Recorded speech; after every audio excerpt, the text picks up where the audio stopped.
right, let's get started. Thank you all for being patient as we were finishing up another meeting upstairs. All right, this public work session of the Board of Education for March 31 2026 is called to order. All items being considered this evening are posted on the PPF's website under the Board and Meetings tabs. This meeting is being streamed on PPS YouTube page and will be replayed on Channel 28. Good evening and welcome. Thank you all for being here. Before we get started, some housekeeping stuff. If keep aisles, stairs clear, don't trip. If we're glad you're here, if you have signs or banners, doesn't seem like many of you do, just keep them below so the people behind you can see, and also just overall be respectful and mindful of each other. So thank you.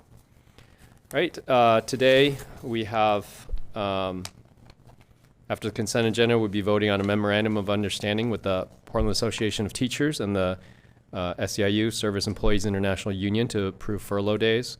Then we'll be voting on the revised 2025-26 school calendar, which will also, main point being reflecting the furlough days. We'll be moving into our budget work session with a community budget review committee. That will be followed by an update and discussion on Growing Great Schools right-sizing process. Then we'll also receive an overview of the successful school survey results, and then then we'll also provide our committee and conference reports. And then lastly, I'm just going to say this up here because this does affect, we did work on Ms. Powell found a proposal for updating our public comment structure to provide more access and equity. And I asked Ms. Powell to email that to us. So, but I'll bring that up at the end of the meeting today. And I'm hoping that we could decide on that and maybe start doing that next meeting. All right. So first off, let's start off with the consent agenda. Board members, if there's any item in the consent agenda you would like to pull for a separate discussion, please indicate that now.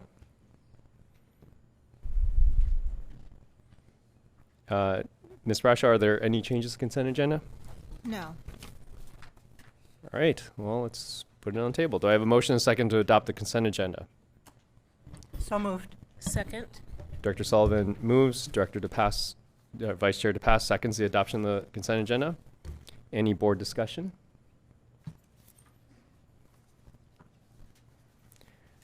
All right. The board will now vote on resolution 7280 through 7284. All in favor, please indicate by saying yes. Yes. Yes. Yes. Opposed? Abstentions? Student Director Retorto? Yes. Thank you. The consent agenda as amended is approved by a vote of 6-0 with Student Representative Retorto unofficially voting yes. All right, next up we will now vote to approve the respective memorandum of understanding between the Portland Public Schools with each of the following: the Portland Association of Teachers, otherwise known as PAT, the Service Employees International Union, the Portland Federation of School Professionals, and the Amalgamated Transit Union. I'll hand this over to Superintendent Armstrong. Thank you, Chair Wong. I want to first begin by expressing my sincere appreciation to all of our labor partners. The agreement that led to this proposal reflects a spirit of collaboration and shared responsibility during a very difficult moment for the district. Unfortunately, given the financial challenges we are facing this year, the proposal represents a last resort step. I mean, this is the worst case scenario and things that districts look to do last. And so we're here, though, and we're acknowledging that bringing forward a change to the school calendar as well in the middle of a school year is not something that we take lightly. We know how serious it is and the impact that it brings. Now, I also want to acknowledge and lift up that PPS is not alone in facing these mid-year financial pressures. Districts across Oregon are making difficult decisions to furlough their employees, to close budget gaps, and avoid significant layoffs, or they're laying off. So the resolution before you tonight aligns the district calendar with the agreement reached with our labor partners for 4 furlough days and includes several adjustments for the remainder of the year. So just to review, that's no school on May 1st. It converts April 22nd and May 13th to full school days. And that was something that our labor partners brought forward, and we're very thankful for that. makes June 5th the last day of school for students. And we're also working with staff to make sure that important year-end activities and field trips can still happen for our students. So again, I just want to thank our educators, our staff, our leaders, our union partners, families, and the board for working together during a challenging time. And with that, I'd like to invite up our Chief of Human Resources, Angela Freeman, and our Senior Director of Employee and Labor Relations, Kimberly Gibson, up to say a few words. Thank you for being here.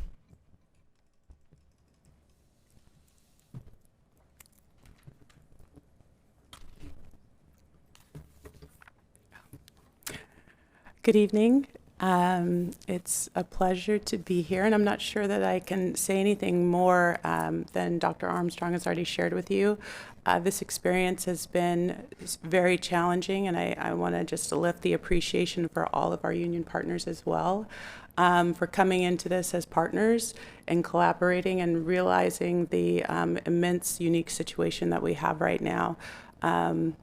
I haven't been more proud to work with a group of staff in a very long time. So I just want to extend a huge thank you to all of our staff and union partners for coming together to get through this.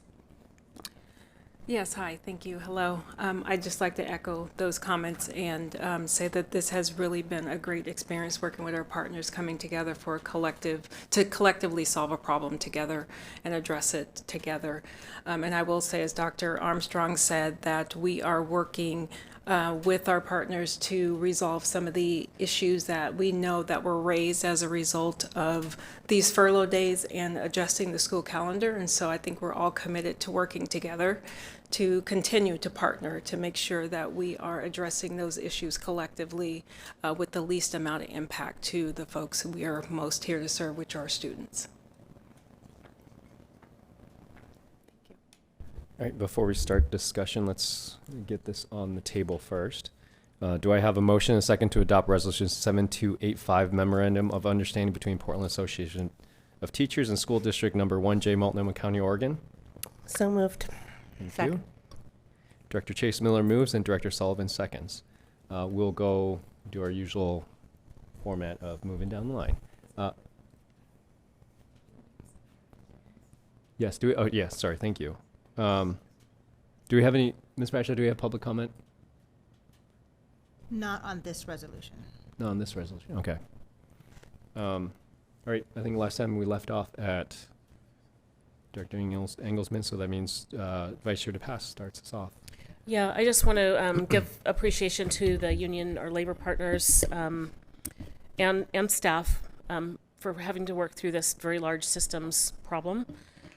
Just in our prior meeting, we talked about using a systems approach, systems thinking, and this is an example of what that looks like on the ground, balancing multiple priorities. I did want to raise up an item that would be impacted by our furlough days, and it's an event called Earthstock, and I believe the superintendent's already aware of it, which is a SPED prom, and it's really important to the SPED community to go to the prom, and so I trust that work is to be addressed that, and also just want to lift up that the labor partners worked together to make sure the people that are on the lowest income scale take fewer furlough days, and I really appreciate that as a worker, so thank you. Appreciate that. Thank you, well said. Excuse me, allergies. I want to highlight one slightly, less bad spot, not a bright spot, but less bad. It first starts off with a big thank you to the PAT and our teachers for making this huge sacrifice, especially when there's, playing time, professional development time, that they sacrifice to do this. That's a big ask, and it's a big thank you to do that. I know that playing time is precious because there's just not enough of it. And so to be able to sacrifice that is a huge ask, and I'm really thankful for the PAT and our teachers' collaboration on this. It means a lot to be able to work together. One small bright spot about this, and this is also tied in with that thank you, is that there is a loss of 3 instructional days.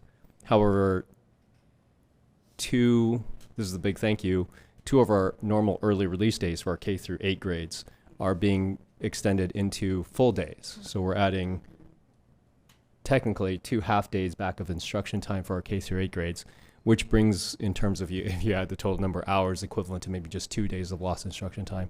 So I want to highlight that, because it is that is I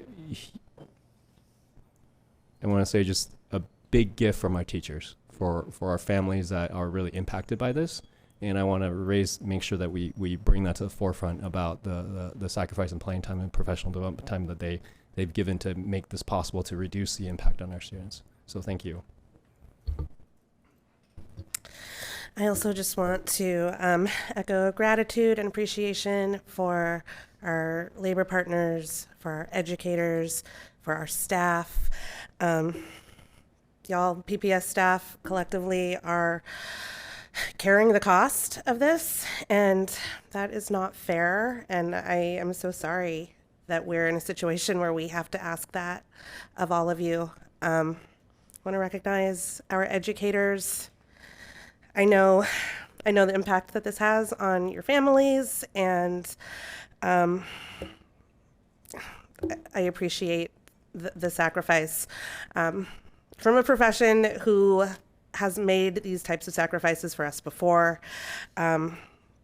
My long-term goal is that we can work together as a board with other boards from across the state to change the way we approach education in Oregon, so that we don't have to ask any of our educators, any of our staff, to have to make sacrifices like this in the future.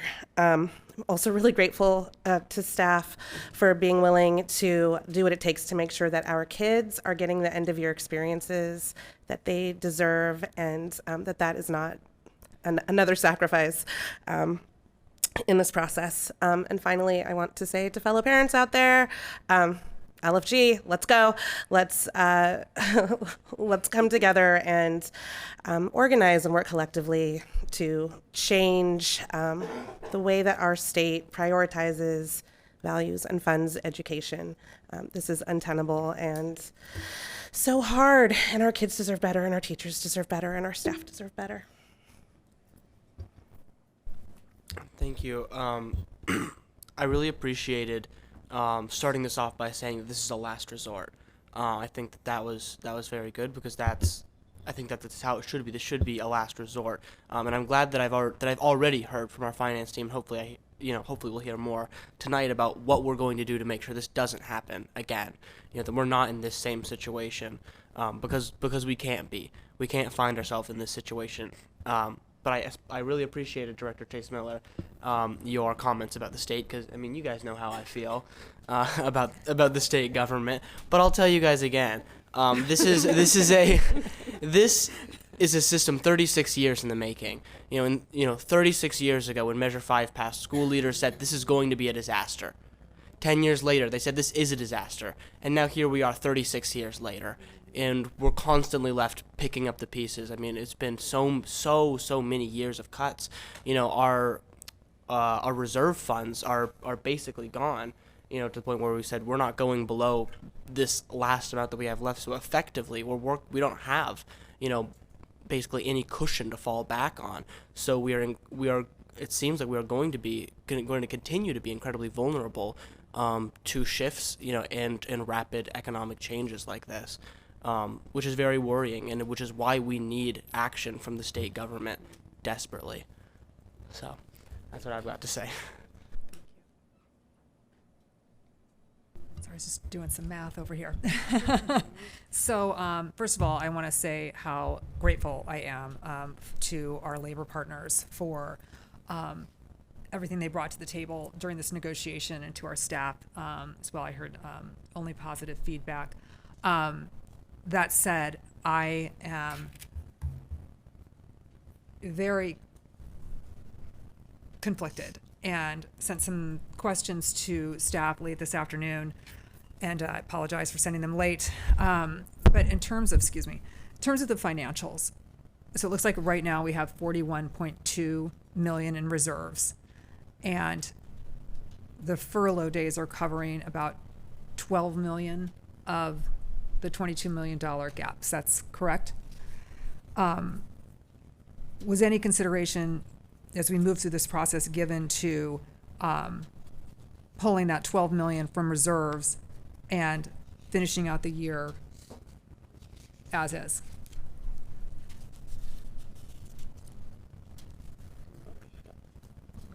I appreciate the question. I'm wondering if our Chief Financial Officer would like to come forward and answer.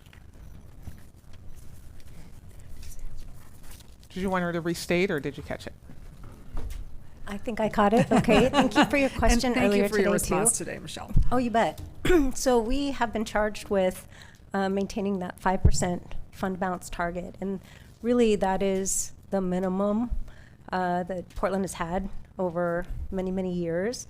I wouldn't recommend going below that. We've already used $23 million in transfer from a PERS reserve fund, which was one-time monies to close the budget gap for the current year. So, excuse me, cold. It would be really difficult to add another one-time fix instead of, even though furlough days are a type of one-time fix, knowing we really need to make some operational changes as we move into next year, which are going to create another fragile budget year for us. So really, the only way, and this may be oversharing, the only way to create a more resilient budget is to reduce further to create a larger contingency. And so you asked about how quickly we could pay that back. I don't see that in the near future. So this year, so the 23 million that was transferred from, what was it, the PERS? I'm sorry, what did you call it? I'm just Yeah, taking the notes. PERS reserve fund. So when was that? Was that taken into account at the beginning of the budget year? Did we use that as part of our budget? We use Yeah, that that in our was- budget planning, yes. Okay, and is that next year captured in the 50 million? Yes. Okay. I also want to just add to that. Thank you, Chief Morrison. But I know it's been said, and we have so much gratitude for our staff who said yes. And I just want to be clear that they weren't presented with great options. It was to make an individual choice to reduce your salary upwards of 2% annually over the next 4 months, or risk reductions of over 200 employees that would go all into next year. And those aren't great options to be presented, those aren't great options or choices by any means. But I just want to be clear that was the choice. Take this reduction, or we'll need to reduce further. Of course, there's the fund balance, but following board policy and staying at 5%, that never was a part of our conversation. So just wanted to emphasize that.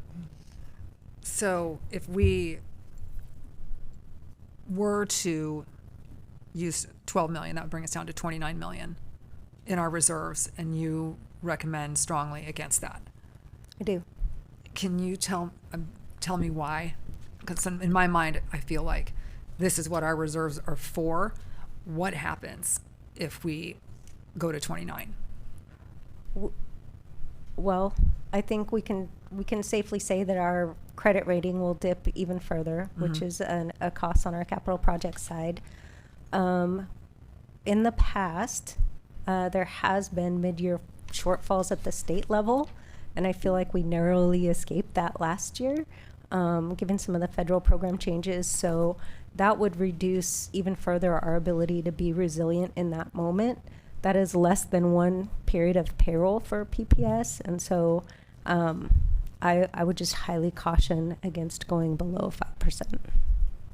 And then just to add to that, and I appreciate the question that you're asking, Director LaForte. It's like, is this a rainy day? And should we access the funds that are set aside for rainy days or hard days? And I think that's a fair question. What I would want to lift up, though, is that we would need to pay that fund balance back. And the only way to do that is to reduce further. And I say reduce further in classrooms that are already strained, in buildings that already feel under-resourced, and impacts to classrooms that are already at or exceeding capacity. May I offer a comment also? So our board policy requires us 5% is the floor, absolute basement. And I think when I first started, we had an 11%, 12% fund balance. We went down to 7% at some point a few years ago. but not to exceed 5%. And again, it relates to the cost of a day of doing business. Here, we don't want to go below that. But also using our systems thinking hat, it's, again, if you put pressure on that, those reserves funds, it's going to come out of the classroom even more so. So there are trade-offs, and that decision would go against our board policy, would also have significant impacts throughout the system.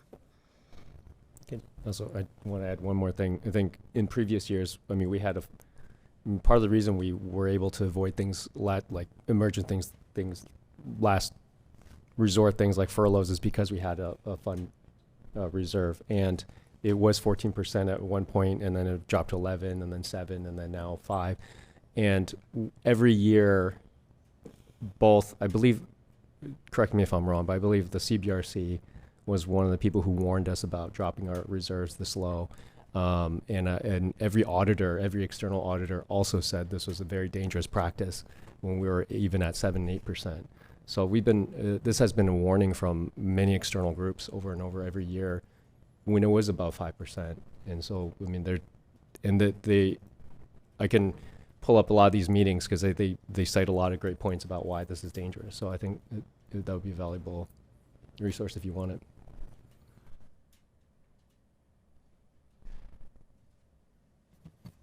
Well, I thought I was just going to say the same thing everybody said, but coming after you, it's a good opportunity. I'm just so, I guess, proud of the union for what they did, because they've managed, really, when you add those 2 half days in, they're getting 4 unpaid days, and they're only giving up 2 student days. So our students only give up 2 days. And, you know, that was hard, and there's not many days left in the year to make that work.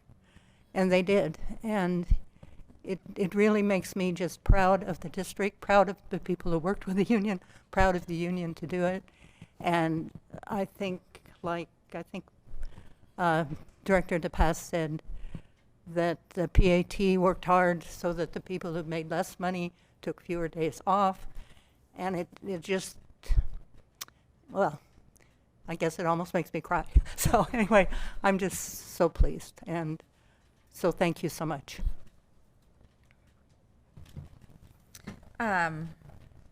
Also, thank you to all the work that everybody has done, particularly looking to, I know you're sitting in a different role today, but to the unions for stepping up and taking on this. I have thought long and hard about this, and I've talked to a lot, very last minute, and then also leading up to this. I've talked to labor, I've talked to parents, I've even talked to kids, like how do they feel about this? Because of course our kids are gonna miss a couple of extra days with their beloved teachers at the end of the year and have to sort of wrap their brains around June 5th instead of June 9th, which feels like an extra week when you're 5 or even 18 and moving on out of PPS.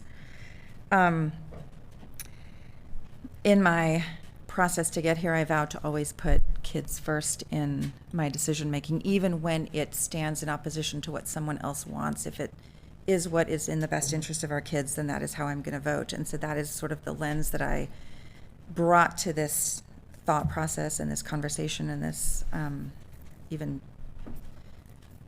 statement today. And I think it's important to recognize 7 of us up here, and then of course our student representative, are directly affected by our vote tonight, because like Director Chase Miller said, we're going to have kids home who are missing out on being in schools, and we're going to have to navigate around that, which I think is an important something to recognize for the board as it stands today versus how it's been in the past. I think it's great.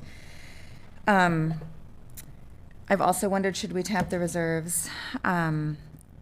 And then I've also wondered, do we drain the revenue entirely to send a message to our legislators and our governor who just are not getting the message that they need to fund it? So I've thought that, like, do we just sort of go, and that's not great for our kids at all. So no. And also because I don't think we can rely on our legislators to do the right thing, as we've seen. And so I want to say that actively. I worry about our kids who are not going to be okay. My kids are going to be okay, but I worry about the ones who need breakfast and lunch and don't have that now for 2 days. I worry about our kids who need the extra instructional time and our kids who need access to mandatory reporters. So that's all sort of swimming around in my head. And how do we get to a place where those kids are okay? So all in all, I guess I will just finish this by saying it's been a really hard place, and I've been grateful for all of the work that you have done to get us to a place where we can think about these bigger pictures. I'm disappointed that our short session didn't tap the Educational Stability Fund. I'm disappointed that this didn't, it's nationwide, but it's statewide. This is happening to all of the districts, and that our legislators didn't tap that and say this is what that's for without us having to tap our own, right? That I'm disappointed, and so I will conclude in saying that we need to vote. We need people who are willing to run against legislators who just will not have the conversation about lifting education up and how lifting education up will have a trickle-down positive effect on all of our community and all of our economy. So use your voice. Vote in May, vote in November, run for election, do it. You may not win, but you will lift up the conversation about making the incumbents or other people running make education a conversation that is actually happening rather than just in sort of the background or ignored entirely. So that's all I have to say. Thank you to everybody.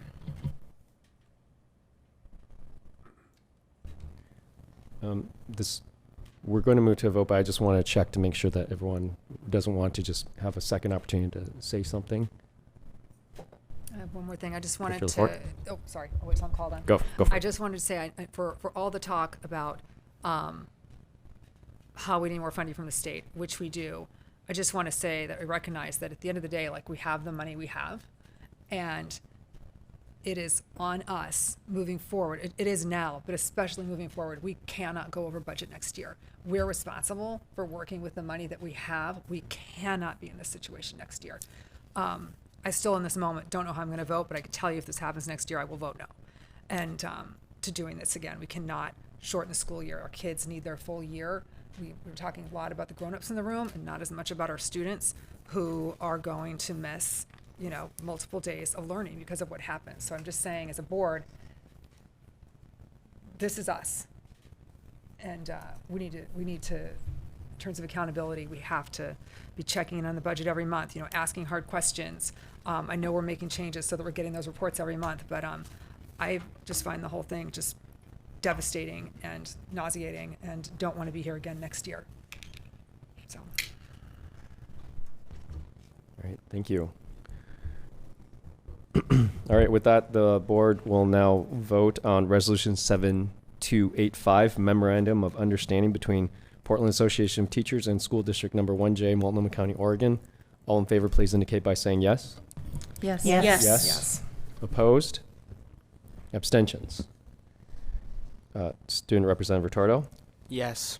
Thank you. Resolution 7285 is approved by a vote of 6-0, with Student Representative Retorto unofficially voting yes. Thank you.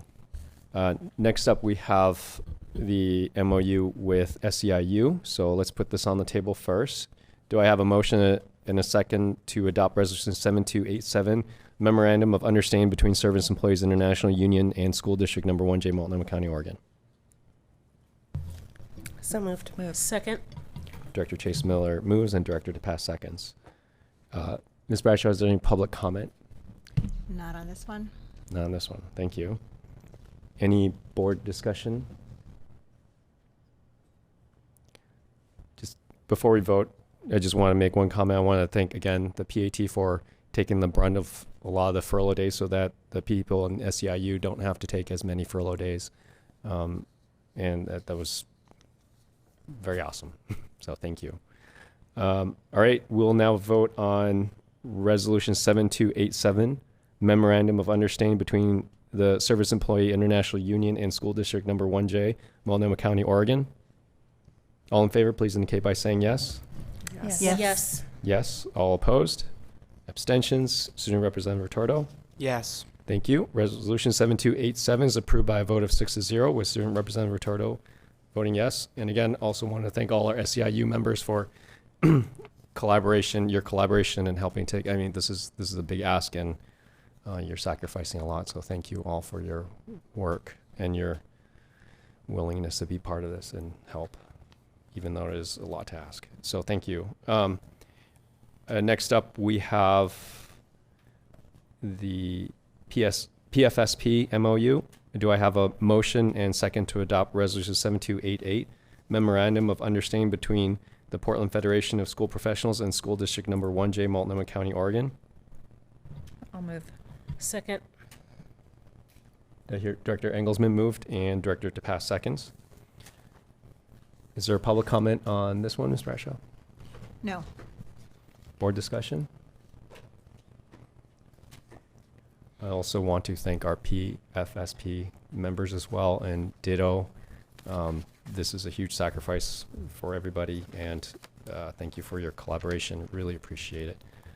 The board will now vote on Resolution 7288, Memorandum of Understanding between the Portland Federation of School Professionals and School District Number 1J, Multnomah County, Oregon. All in favor, please indicate by saying yes. Yes. Yes. Opposed? Abstentions? Student Representative Retorto? Yes. Thank you. Resolution 7288 is approved by a vote of 6-0 with Student Representative Retorto voting yes. And I think this is the last one, ATU. All right, last one we have with the ATU. Do I have a motion and a second to adopt Resolution 7289, Memorandum of Understanding between the Amalgamated Transit Union and School District Number 1J, Multnomah County, Oregon? So moved. Thank you. Director Sullivan moves. Second. Director Engelsman seconds.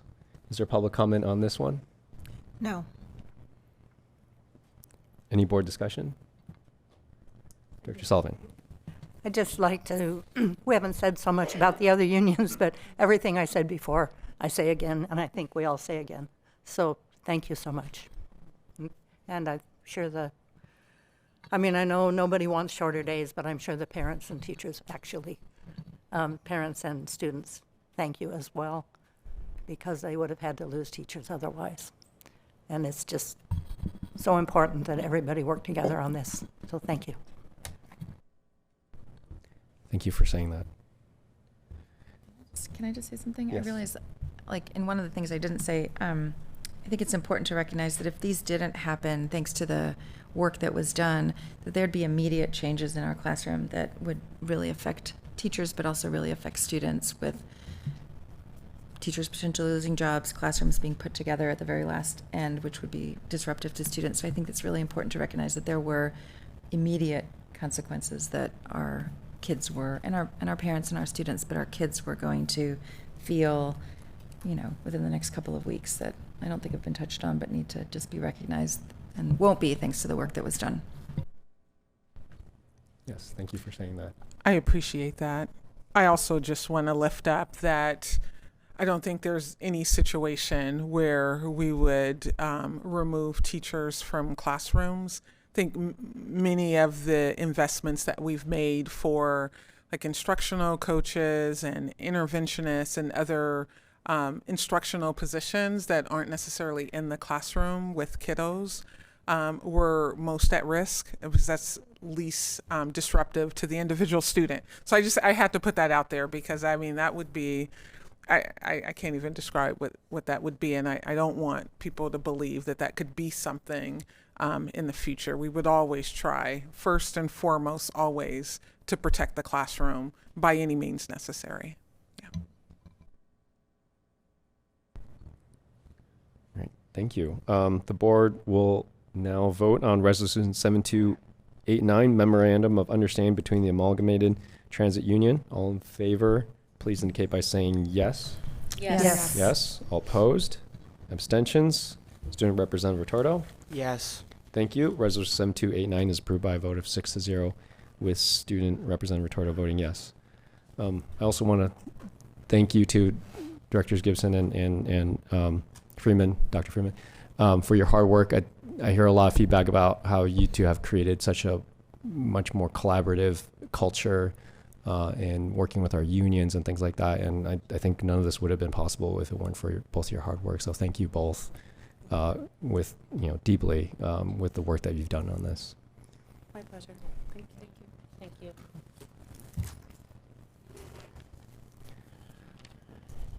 All right, now, after passing the MOU, we need to vote on the revised calendar for the 2025-26 school year. Do I have a motion and a second to adopt Resolution 7286, resolution to revise the 2025-26 school calendar? So moved. Vice Chair DePass moves. Second. Director Chase Miller seconds. Ms. Bradshaw, I believe there's public comment on this topic, correct? There is. We have Jillian Muir, who is joining us virtually. Thank you. Just briefly, really quick, public comment guidelines. You have 3 minutes. I believe that you're virtually, there's probably a clock instead of a red light. When that clock runs down, please finish your statement. We appreciate you being here today. Just also keep in mind that if there are any personnel information or complaints, that those be direct to superintendent's office. If there's any student data that could be revealed, that you, especially if you're a PPS employee, be aware of that, not violate FERPA rules. Those are the general guidelines. You may begin when you are ready. Thank you. Nix Caldwell, good evening. Chair, board members, and Superintendent Armstrong. Anishwanisha Jillian Murr.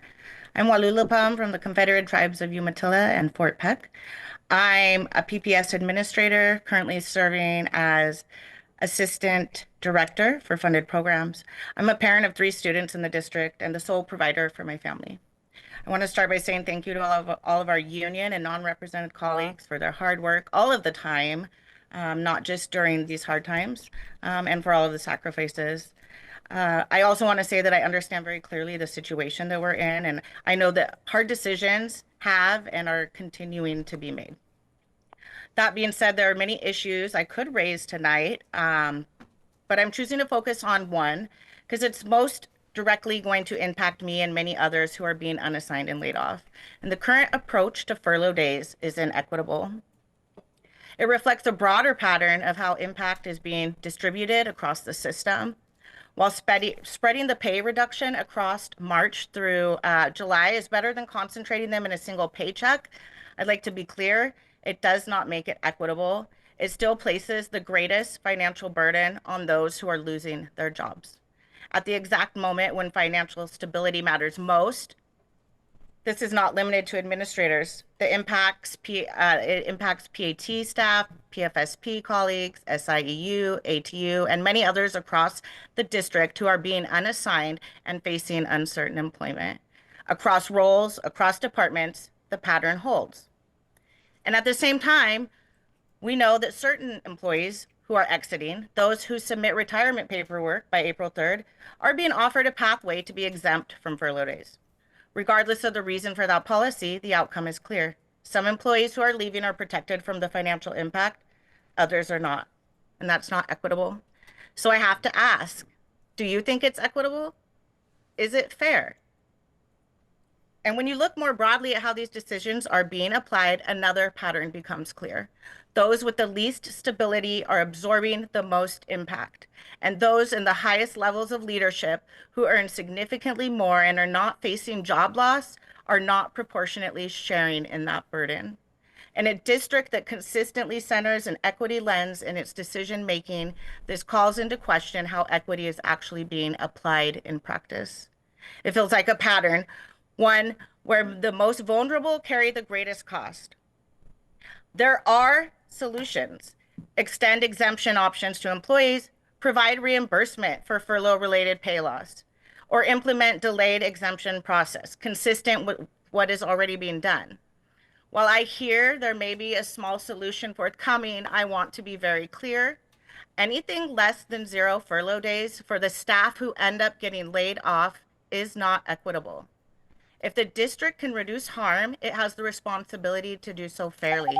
And right now it's not. Thank you. Thank you. Thank you for giving your time to provide public comment. It's much appreciated. I think we are moving now to board discussion. I forgot who we ended on. Oh, I think it's my turn. With Michelle, right? Okay, well, I pass. I don't have comment. I don't have comment either. All right. Nope. Comment? No one. All right. So then we will move to the vote. The board will now vote on Resolution 7286, resolution to revise the 2025-26 school calendar. All in favor, please indicate by saying yes. Yes. Yes. Yes. Opposed? Abstentions? Student Representative Retorto? Yes. Thank you. Resolution 7286 is approved by a vote of 6-0 with Student Representative Retorto unofficially voting yes. All right. Thank you, everyone, for all your hard work again. Next on our agenda is moving to our budget work session with the Community Budget Review Committee, also known as CBRC. I'll hand this over to Superintendent Armstrong.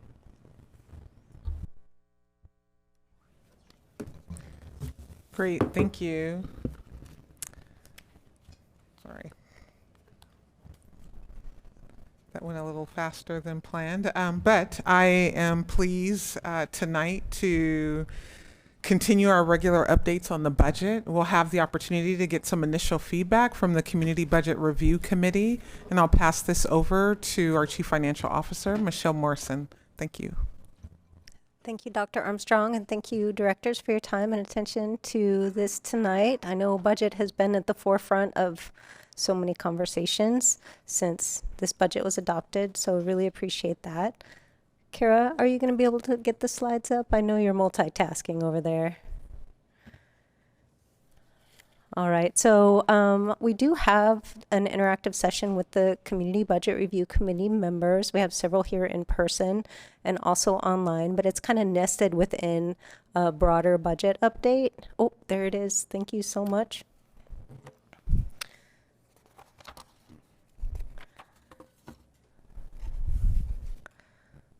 All right.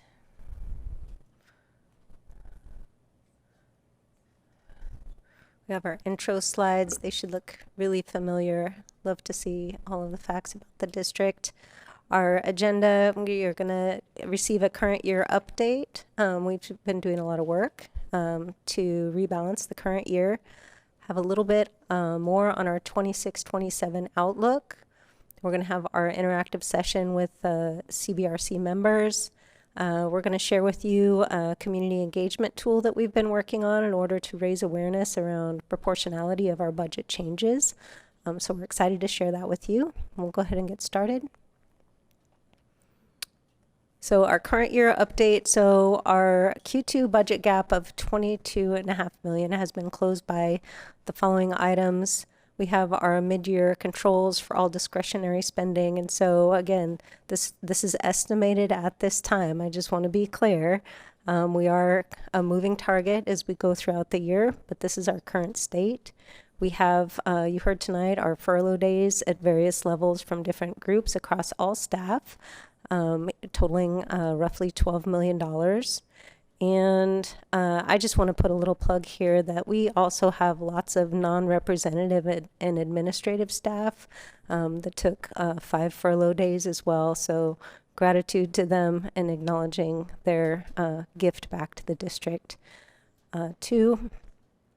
And note that our preliminary Q3 data is on target. And so that will be our third quarter report, which will go through the end of March. We hope to have that to you by the end of April, and with a real focus on more timely reporting. Any questions about current year status? Can I just ask what that asterisk means after target? Is that because it's not out to us yet, or? Yes. Okay. All right, so our current outlook, we've been working on this since last fall. We have a preliminary estimate of $50 million budget gap. That's what we've been working to solve, knowing now that that's our minimum, and we may need to adjust that a little bit based on our current year experience. So you can expect more details about that as we propose the budget to you at the end of April. Our levy revenue is down. It looks like it will be down for the next several years. And we're continuing to right size our budget to match the expenditures we have in operations. We also have a link there to the preliminary recommendation for reduction that was released back in January. And there will be additional strategies to kind of bridge that gap as we've identified it in the proposed budget document. On the right-hand side, there's a little table there talking about the difference. We've had lots of discussions around what's discretionary spending versus what's mandatory. So I put that in just so you guys have that in your pocket if you are getting those questions as well.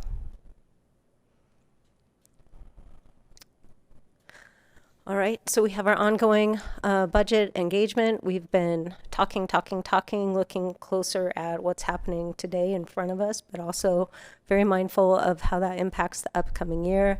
And we're using the feedback we've received so far to inform school staffing. That has changed a couple of different times prior to actual staffing. And again, those informational videos are out there just for your reference. So if you're getting questions as well about school funding.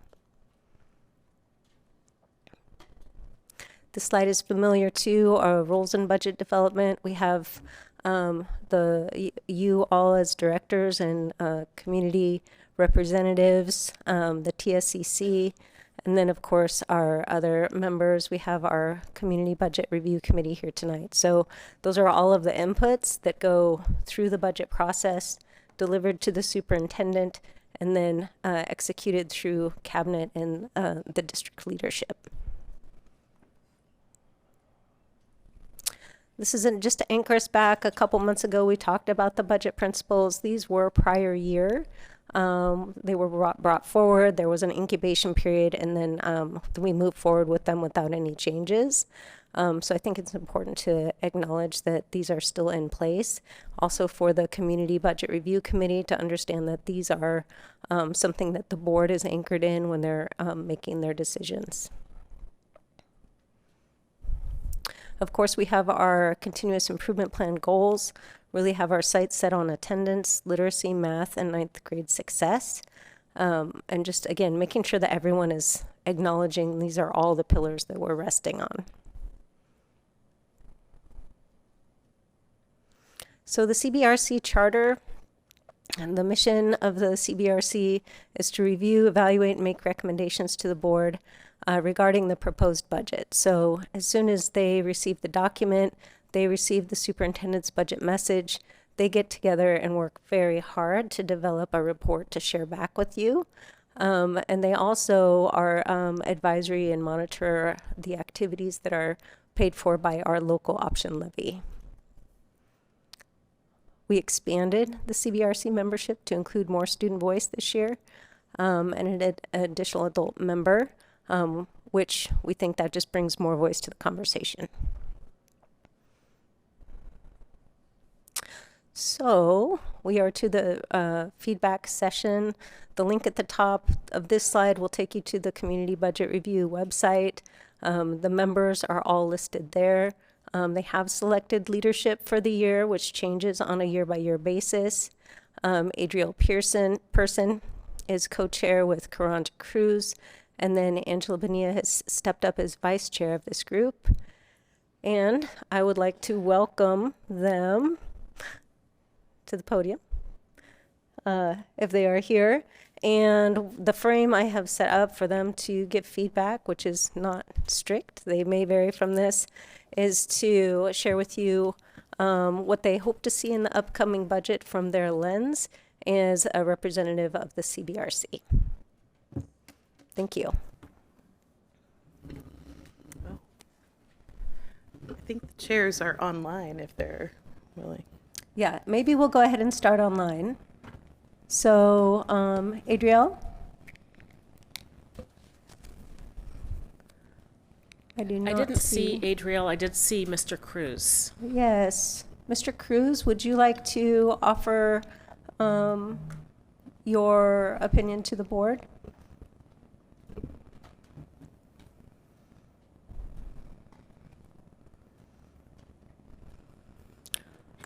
I think he had to drop off, and hopefully we'll come back. So, Angela, please introduce yourself and share.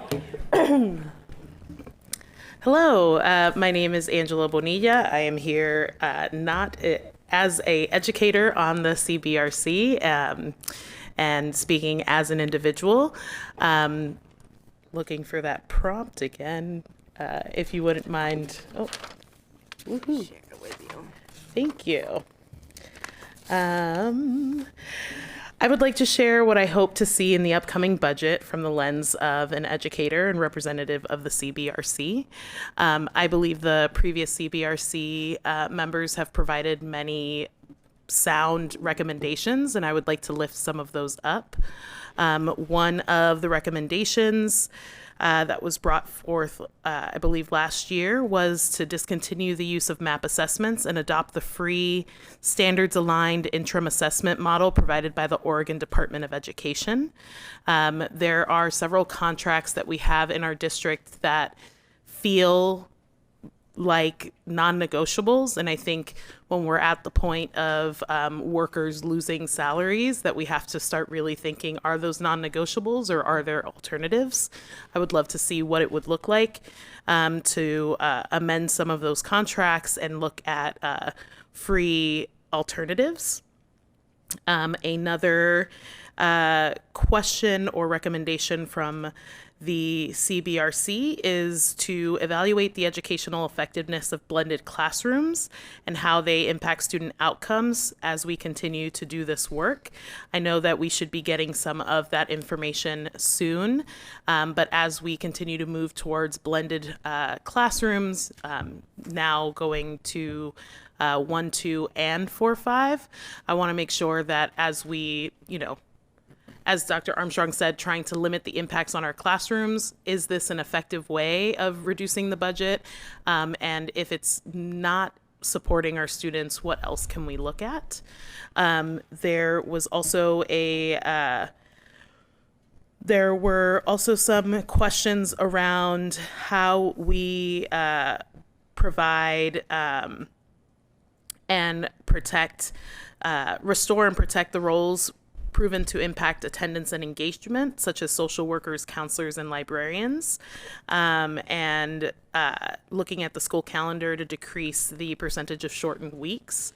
I think these are some quality of life choices that we can look at to see, are there other things that we can live without in order to bring these things to increase the satisfaction and faith that folks have in the public with our district. I would love to see also a clear understanding of which positions have been increased since COVID closures and which positions have been decreased, and really making sure that we level that out. I know that we have increased administrative and non-represented positions while instructional positions have gone down, and wanting to understand how we can kind of level that out and make sure that we are impacting our students and our educational spaces as little as possible.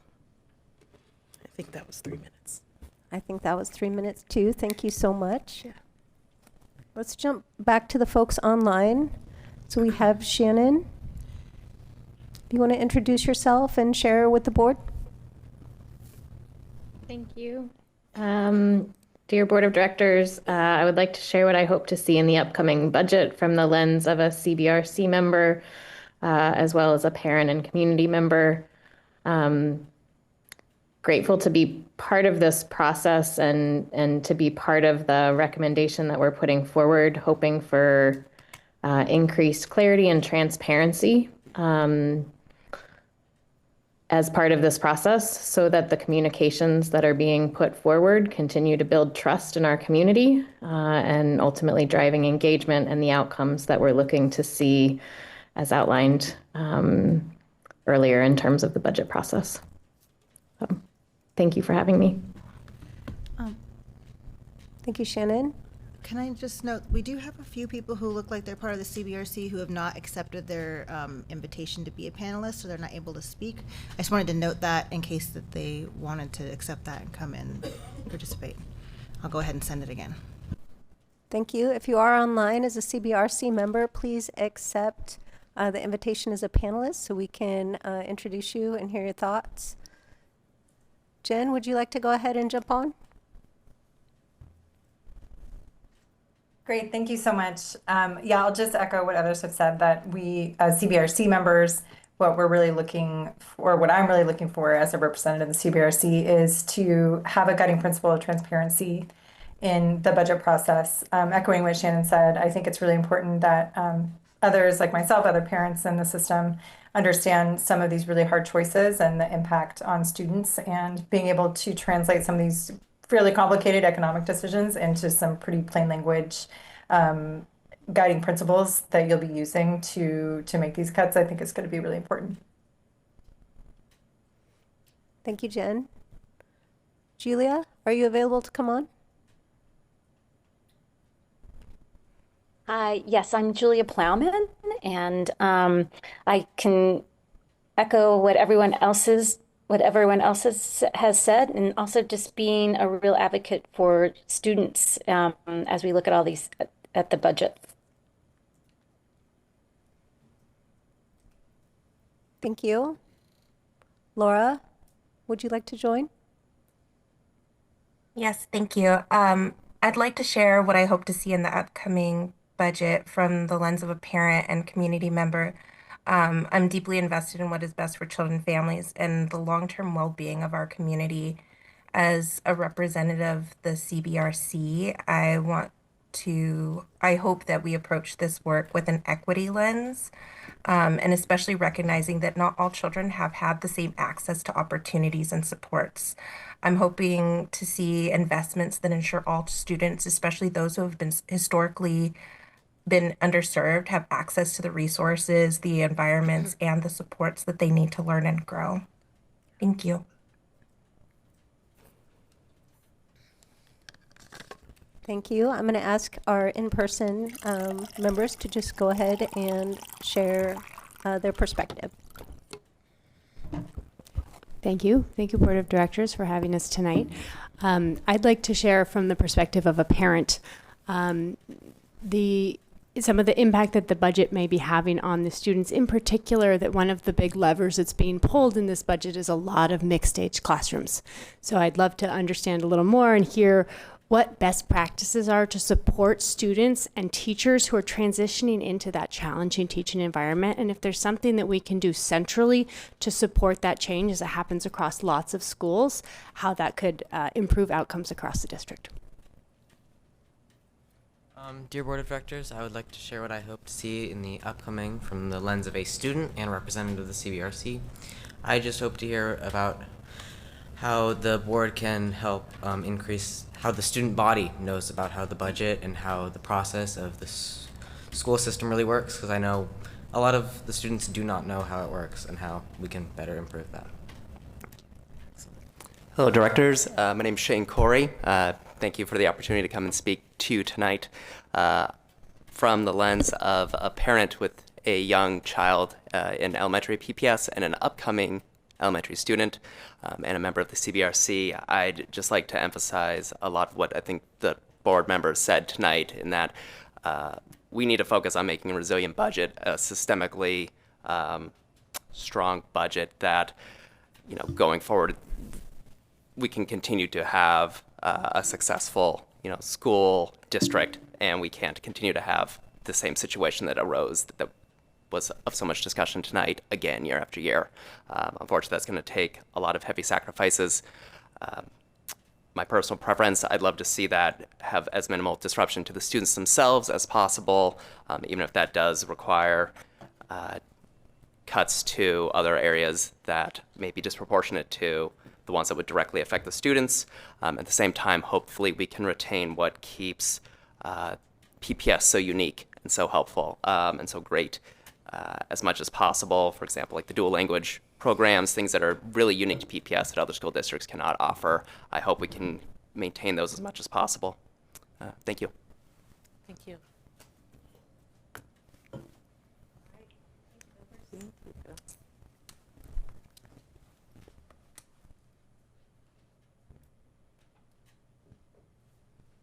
I do so appreciate their time. We have spent quite a bit together, and we're going to continue to do that on this journey and provide you guys with a great report and feedback on the other report that we're going to present to you. So excited about that. Sorry, Chief Morrison, could we just pause for a sec? I just want to say and anybody else who wants to jump in as well. A big thank you to everybody being part of the CBRC. Your work is absolutely vital for helping this district improve. You provide a valuable oversight work that needs to happen.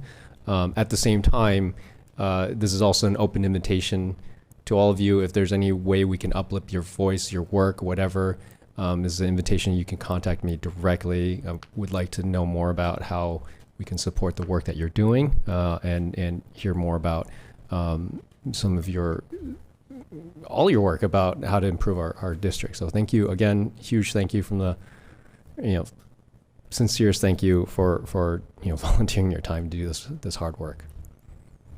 I want to echo what Director Chair Wong said, and also to Angela Bonilla.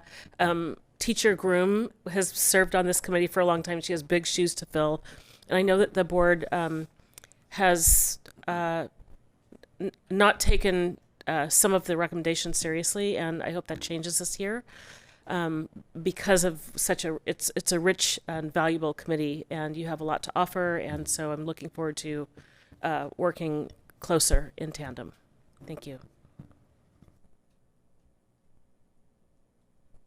All right, thank you. Handing it back to you, Chief Morrison. All right. Also, thank you to Director Sullivan, who spends time on the committee as well. You're awful quiet over there, but... Well, I just appreciate everybody who spends their time doing that, and it's been fun having the discussions.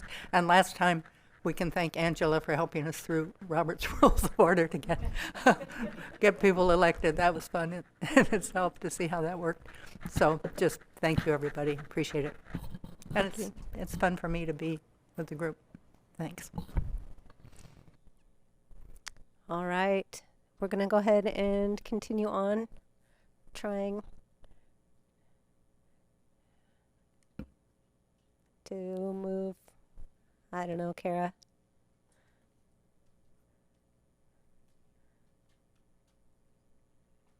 All right, so we have we're going to preview with you tonight. The CBRC got a sneak peek several weeks ago about our community engagement tool. This is what it looks like. The link is at the top of this slide, which is also available in Board Book and online. If you go ahead and click into that, it represents itself in a recognizable card game format, which is not meant to make light of our situation. I just want to be super clear about that. We received some feedback to just be very straightforward about this. This is really a way to help people recognize proportionately different changes that we can or cannot make to our budget, and everyone has a different preference. It may be one thing to say, oh, reduce supply budgets by half, but when you see the impact of that is so minor compared to the impact to the classrooms, that may not make as much sense. So lots of great ideas here in these cards. Please play with it yourself. Feel free to share it. We'll have a link from our both our budget and the CBRC website, hopefully, to access this tool so that you can circulate it.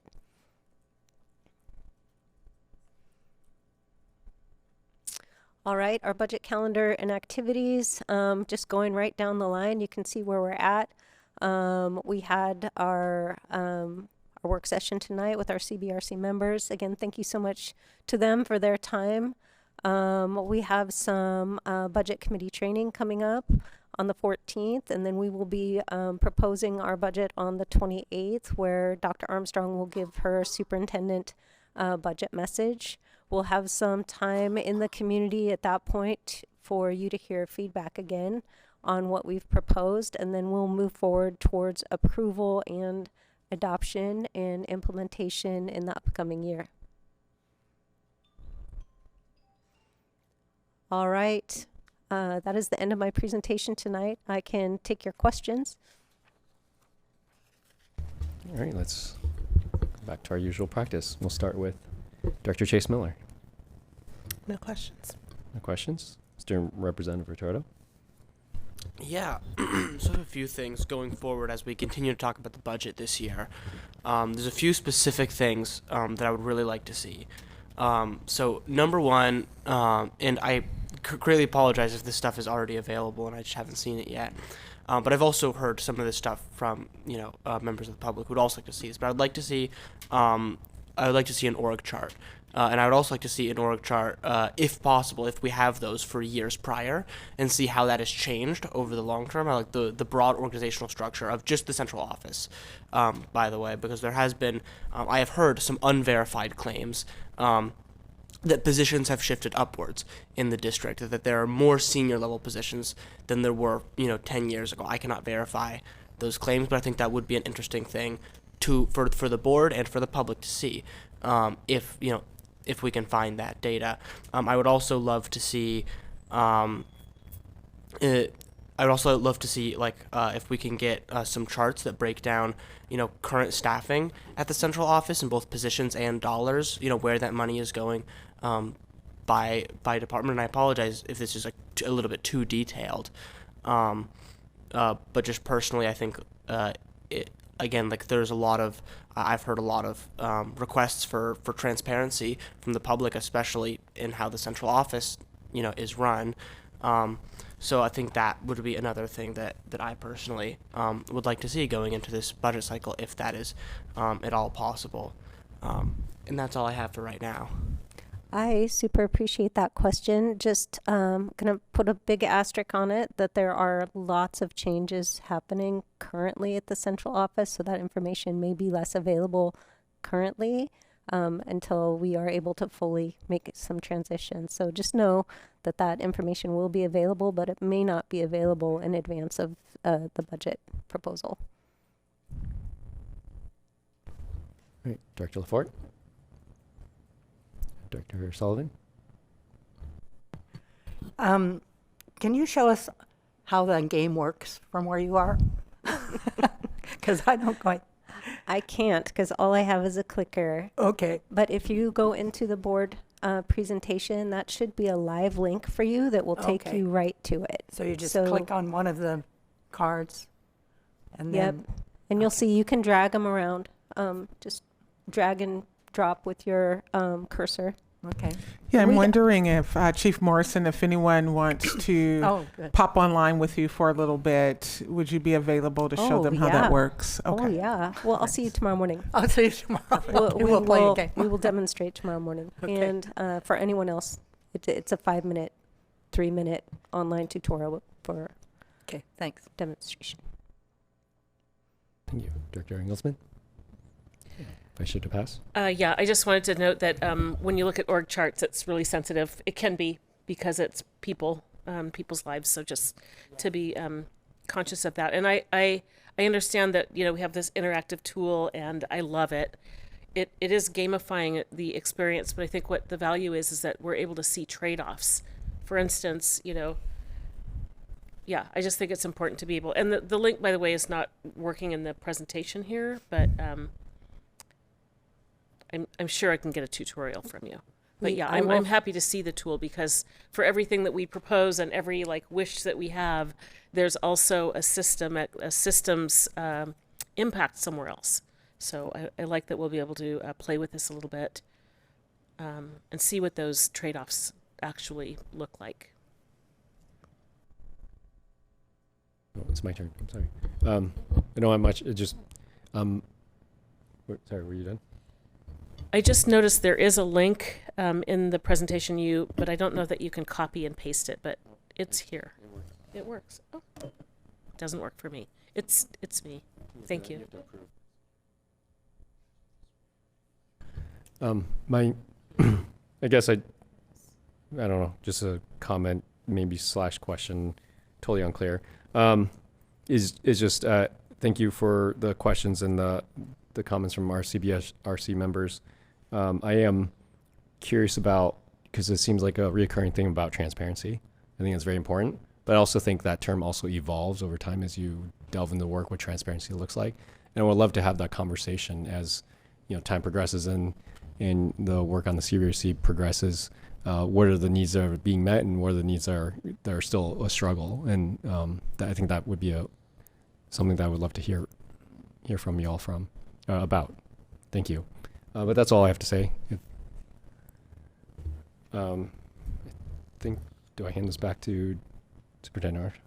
Student Representative Torto? Yeah, I wanted to say one more thing. I wanted to respond about the org charts. That was a very great comment about, org charts being very sensitive. And so I was wondering if I could amend my previous request, if possible, when that data becomes available, if we could extract that, from, individual people and see if we could get something that's like, that's like a very by the numbers. Here's the number of positions at each level, because I think that's the main thing that a lot of people, and me specifically, I'm asking, like, how many people do we have in the executive and in the upper management, and all the way down, just like by the numbers, and how that's changed over time. That would be the most important data to me.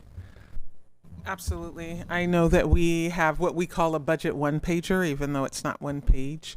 And it does show data. We do need to update it as we've reduced even further. And we are discussing reductions central office side over the next 3 weeks. And so by the time that we're at our convening where I'll have my budget message, we should have some updated documents at that point in time too. But unless you're like, hey, as the changes happen, just keep updating me, we can work to get at least the initial one pager and then any updates that we've had so far. Yeah, and I just appreciate you asking for that because we get asked for it a lot. With kind of a, oh gosh, you're too heavy at the top. We've been saying that for years and years and years. And I know you're making it less and less and less. So if you see actual papers that show that, it's going to make people feel better, I think. It'll be honest, yeah. Yeah, and part of the nature of my request, I forgot to say this, but I have heard this. There's been this very pervasive narrative, whenever we do these cuts, that it's that it's all the central office's fault. And so part of my my ask, in transparency, is that hopefully that in our pursuit of transparency, we can hopefully combat some of this, and just by making this as publicly accessible as possible, we can help the public understand where we're at. So every single year we're not up against the exact same narrative. Great, thank you. Very well said. Thank you, Chief Morrison, again for your presentation and your work on this. Look forward to talking next meeting. Great, thank you. And again, I'll extend an invitation for folks that want to come in and review our financial reports and ask questions in small group or one-to-one sessions. I'll make myself available to that, so please do. Great, thank you. With that, I would like to see if the board would be willing to take a 5-minute break. Sure. Right? Let's take a 5-minute break. We'll be back here at 7:32.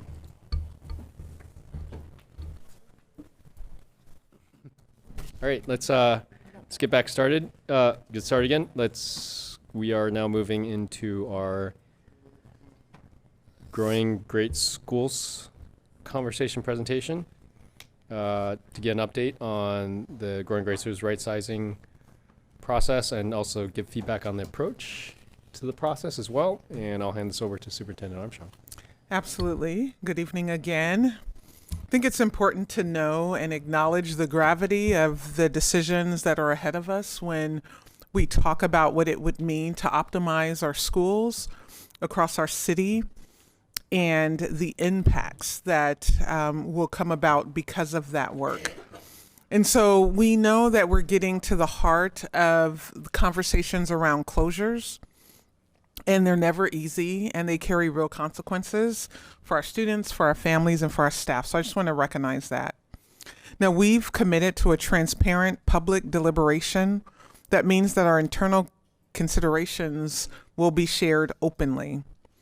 We still have a significant journey ahead of us and a significant amount of public engagement. And we look forward to engaging you in the process. And so I have Dr. John Franco, who's going to start the discussion and introduce his counterpart. Thank you. Thank you, Dr. Armstrong, board directors, student director. We are happy to be here today to continue the conversation regarding growing great schools, very specifically around right sizing. And of course, just to echo Dr. Armstrong's point, as I said at the last meeting, we are expecting this to be a difficult process given the closeness with schools in their communities, but we know that, and we are committing to a very transparent process with CARE. So we are here this evening to continue this conversation around right sizing.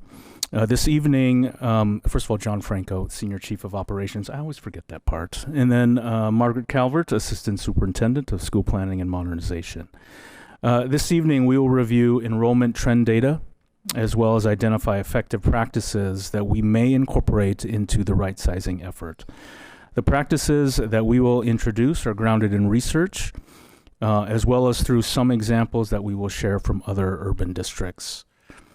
So you can see here our learning targets and our success criteria. So our learning target, or one of our two, is I am examining key trends and patterns in enrollment, utilization, and program distribution across PPS.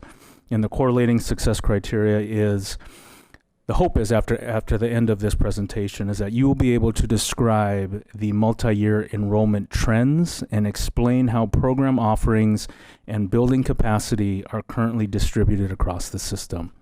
The second learning target is that I am learning about best practices and how other PK-12 systems have approached enrollment decline, consolidation, and school portfolio redesign.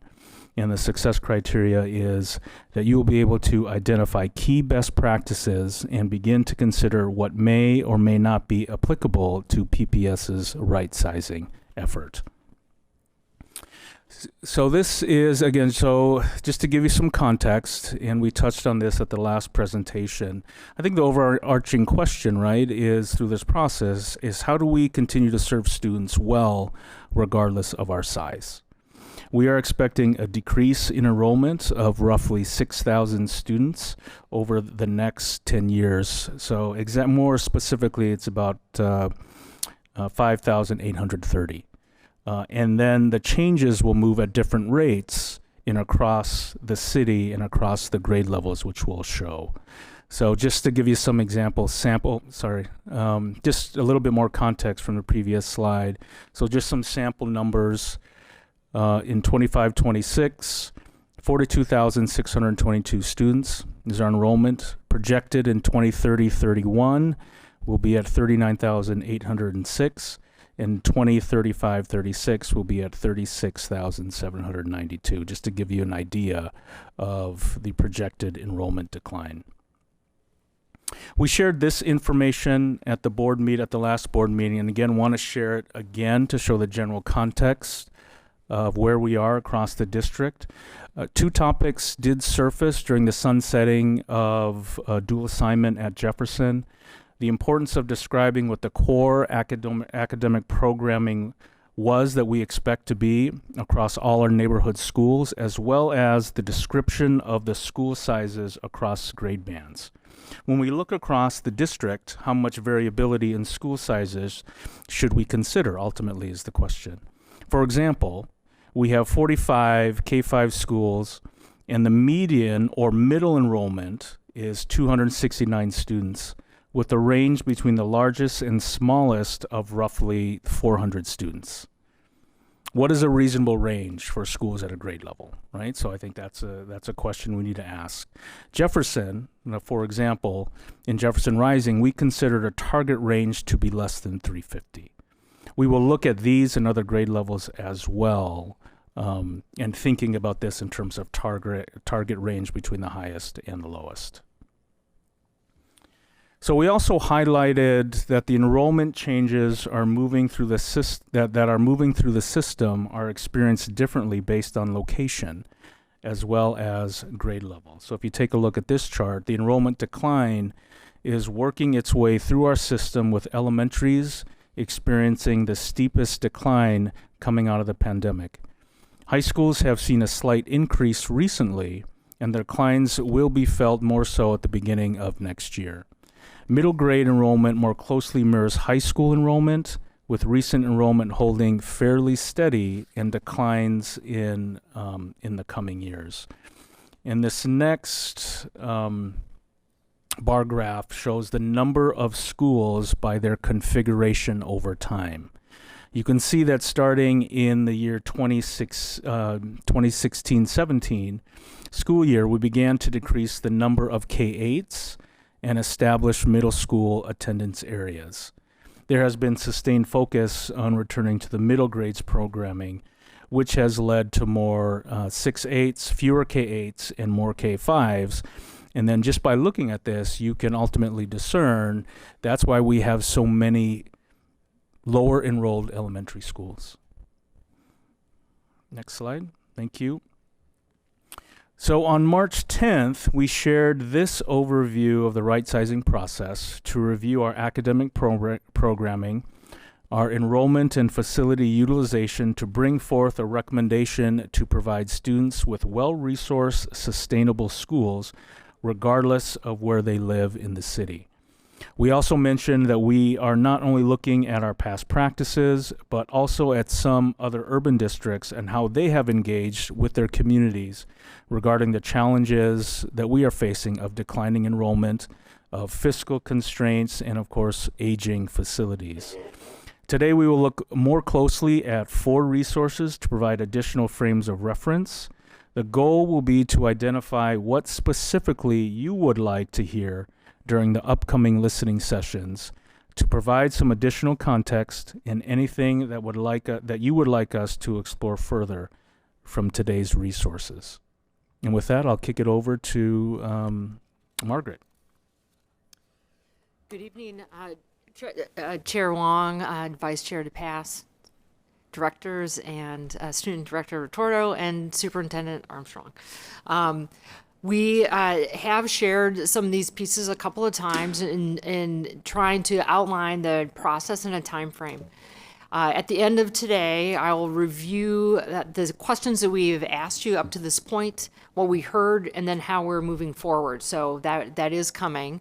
Part of what we're in right now is looking at spaces where we'll be able to develop the timeline more explicitly. We provide, in general, a framework, and then we'll start to sort of paint the picture over time as we do an iterative process, both in engaging stakeholders, including the board, and in public engagements. We are we're moving into the spring and summer and the engage and develop. We're going to bridge between the plan and initiate phases and the engage and develop in the coming months, with us moving directly into studying, recommending in the fall. We also heard very clearly that the desire was to have a recommendation earlier than later in the fall, and we are working to adjust timelines to respond to that request. So for this evening, we shared some materials with you, and we linked them. They're in the slide deck, and there's some links that are live in the slide deck. I just want to pay folks attention to that. We'll highlight as we go through them. The materials that you'll see outline process, some establishment of core values. What are their specific policy requirements? And then there's these pieces around what data do we consider and use to help frame and inform the decision making. We're asking you to hold 3 questions as we move forward through the presentation. So based on what we've learned and looking at the specific school districts and resources from the Oregon PTA, what are 2 actions or considerations that we should incorporate into our process here in PPS? We want to not only learn from ourselves, but from others. The second question is, what is one non-negotiable that you feel that we need to include? And finally, what is something we should be careful to avoid as we design our process? So these are 3 questions. We'll ask you to engage with a shoulder partner for part of this time so that you can we can get some clarity and start to build an understanding of where we have consensus and where you are as a board collectively.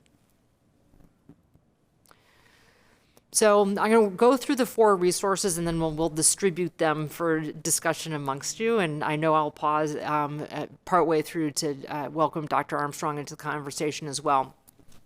So one of the resources that we provided is school consolidation advisory guidance that was offered by the Oregon PTA. It is rich with research and various other practices.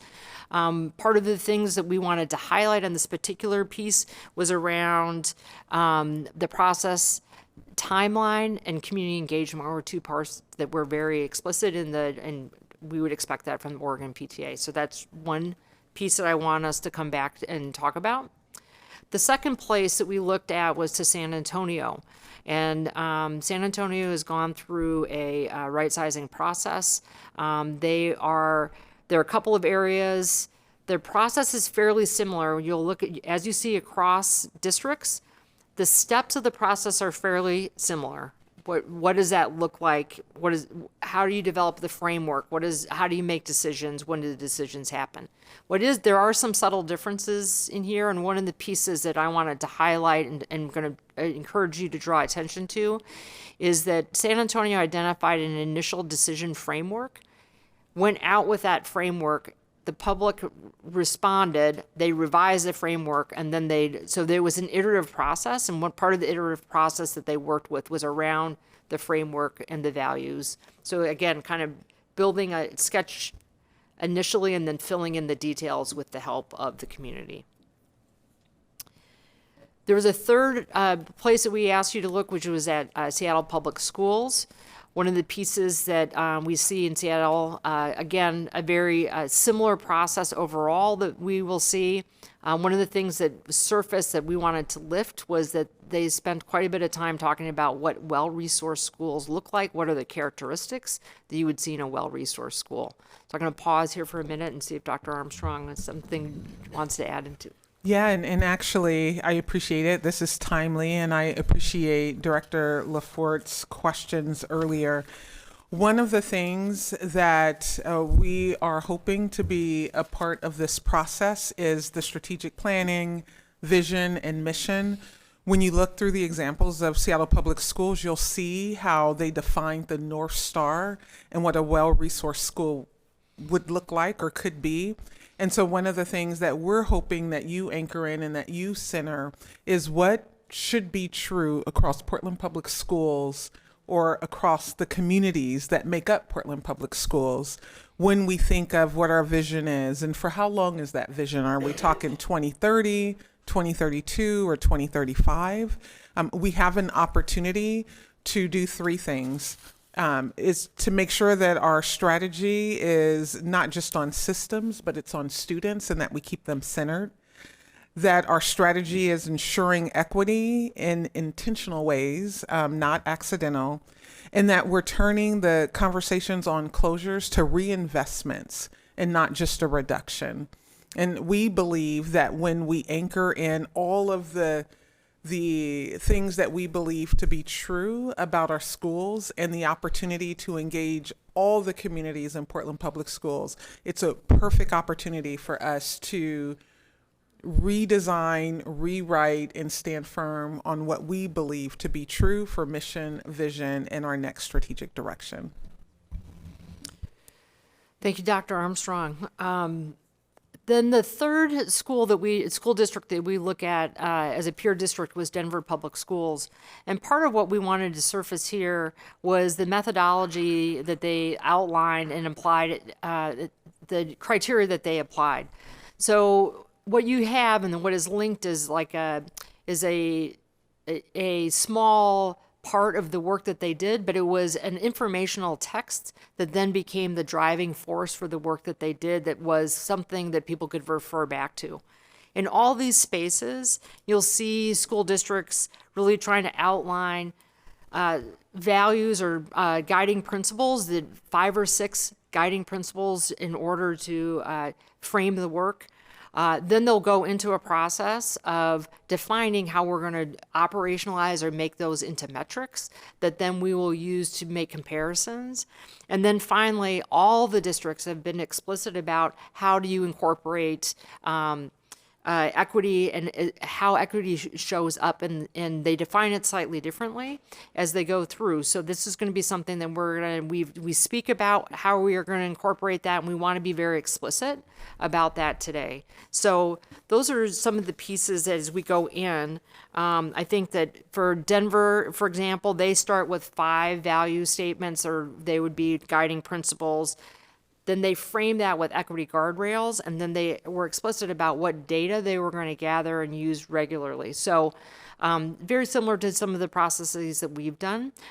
So we're going to take a pause here, and I'm looking at time, and I know we're a little behind where we're going to be up to this point. So I'm going to ask us, and we're on an odd number, so there's going to be 2 groups, 2 pairs, and 1 triad that I'm hoping people will engage with, and just take the goal again. I'm going to put the questions back up.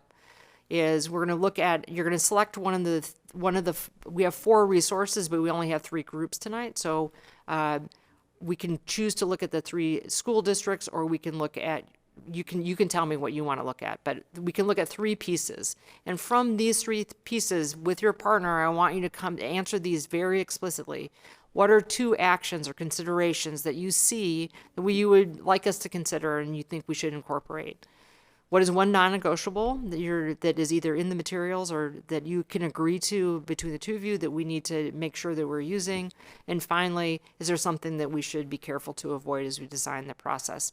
What was interesting earlier tonight in talking about pieces of what are going to be, when we're talking about the overlay between some of the budget decisions that we're making, and what does that mean with right sizing? Or when we're looking at pieces around blended classrooms, what does that mean around what do we want for our students? These are opportunities for us to be explicit about what is surfacing for you in both of these processes, so that they are integrated and aligned and not, siloed and disparate.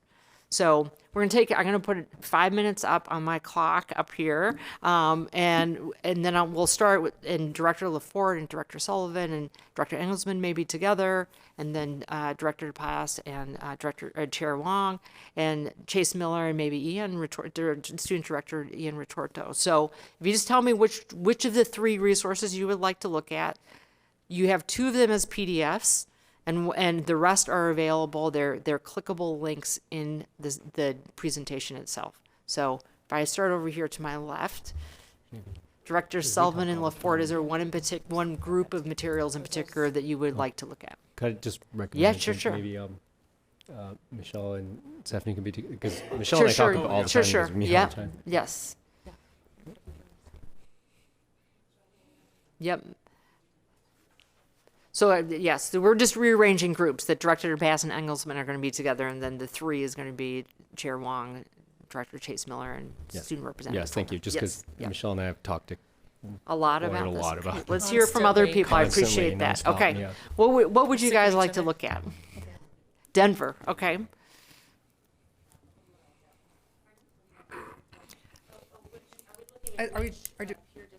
Yes. So each group has a peer district? We're looking for those 3 things? That's correct. In Denver? Yes, within Denver. Yes, please. Okay.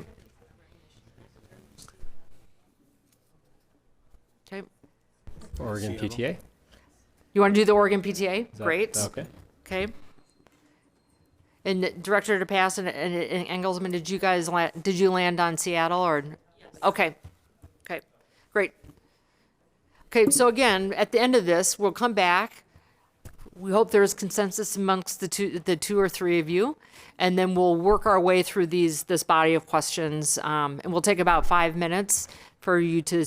It'll be. I don't know if you had a chance to review this ahead of time, but there's some opportunity here to at least have conversation with a neighbor. Okay. Would we? Will we have time to ask a question about the particular case? Absolutely. Okay.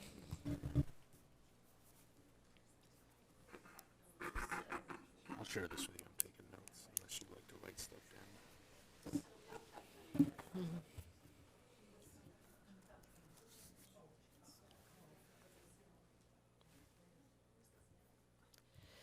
So if you go on to, if we look at the Seattle piece here, the image here should it should it should take you to the actual web page. So if you hover over that, the image, the graphic, that's where the link is.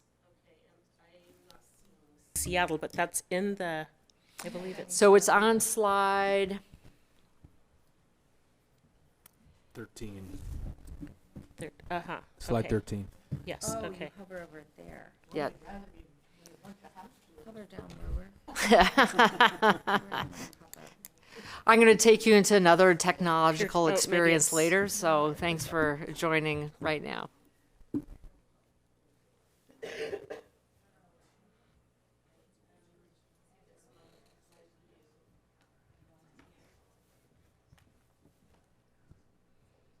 Do they have the electronic? Does the PDF also? Mhm. Okay. Mhm.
How much time? No, they're not. They're going to need more than that. I think you do a time check at 3. And they were successful.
So I'm going to do a time check just to see how people are doing.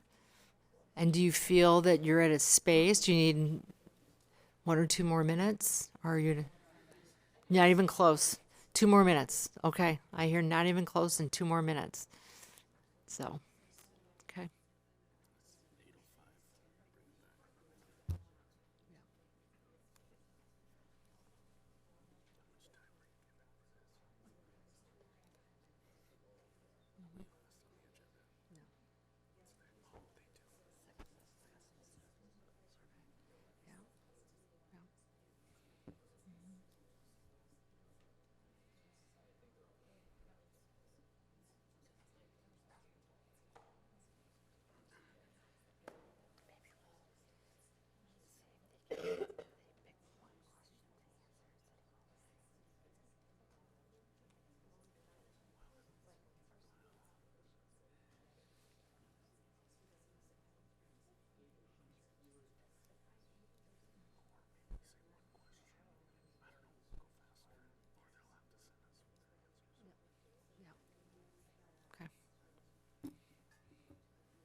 We'll see what they have to say.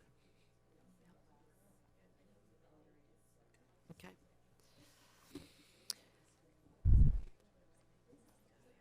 So I'm going to bring us back to the whole group.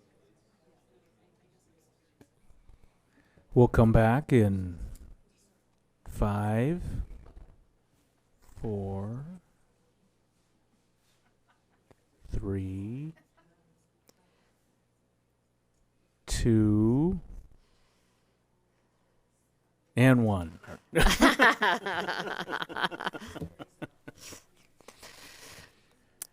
So I know that it was a short conversation, so I appreciate that is true. There will be opportunities to provide answers to these questions multiple times.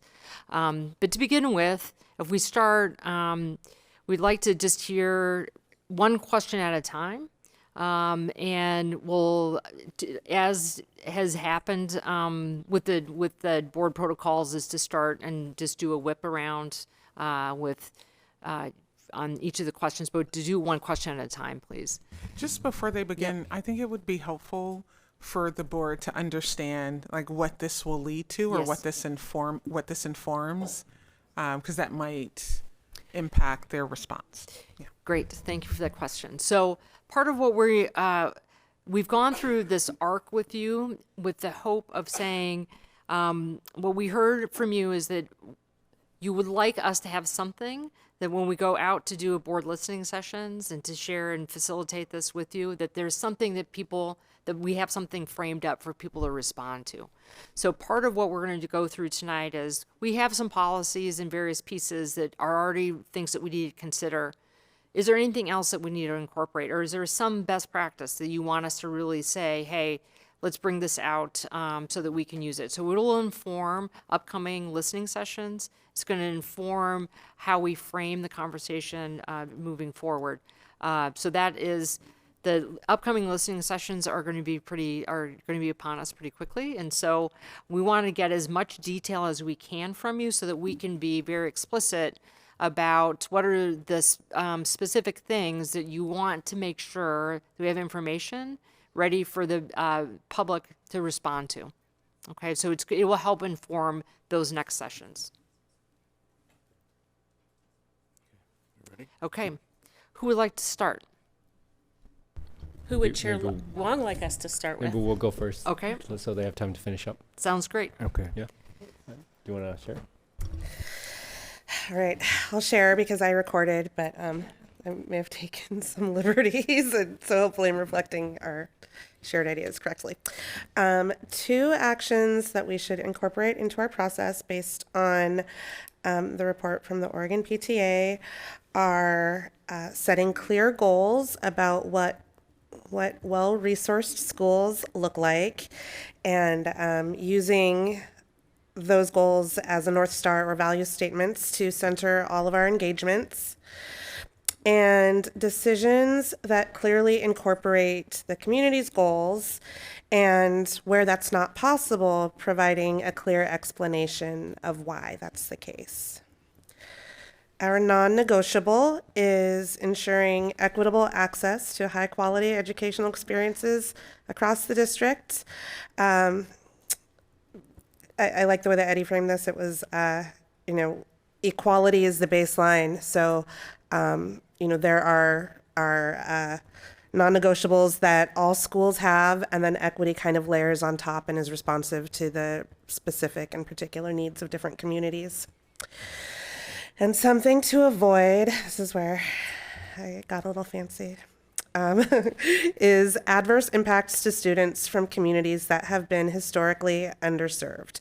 And the understanding that this work makes their experience in our schools better, not worse, and includes, this is where I'm taking liberties, non-material concerns like inclusion, belonging, school culture, etc. So the idea that we're avoiding paternalistic perspectives like the underserved kids will be better off by joining the privileged kids based on assumptions that we may or may not have about both communities. Thank Great. you very much. Thank you.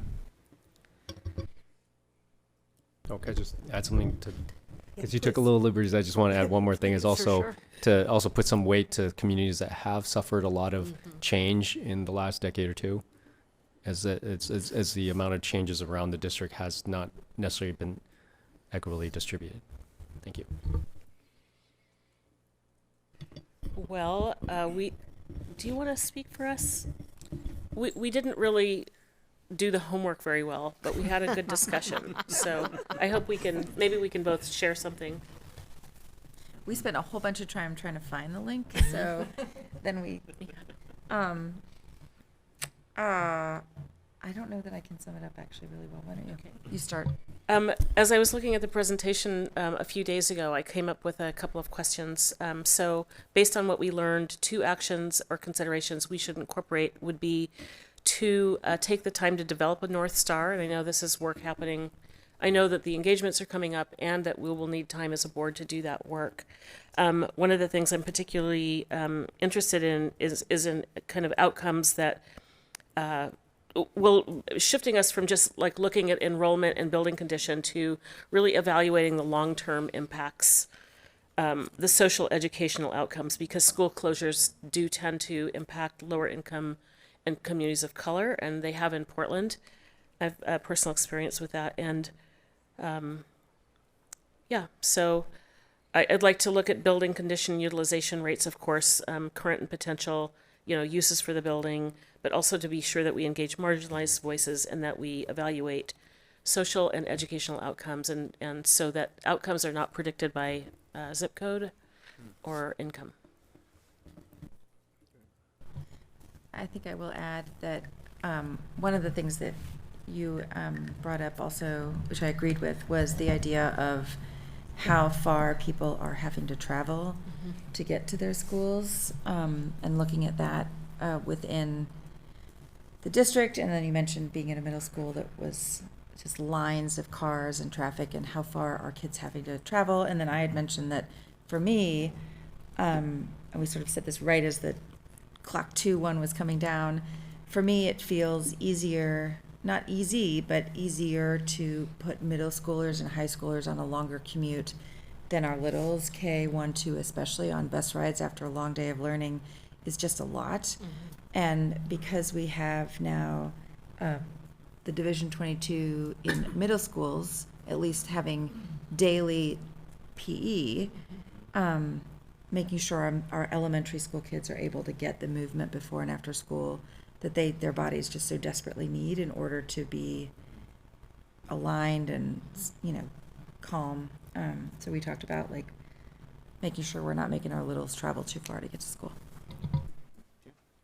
Thank you.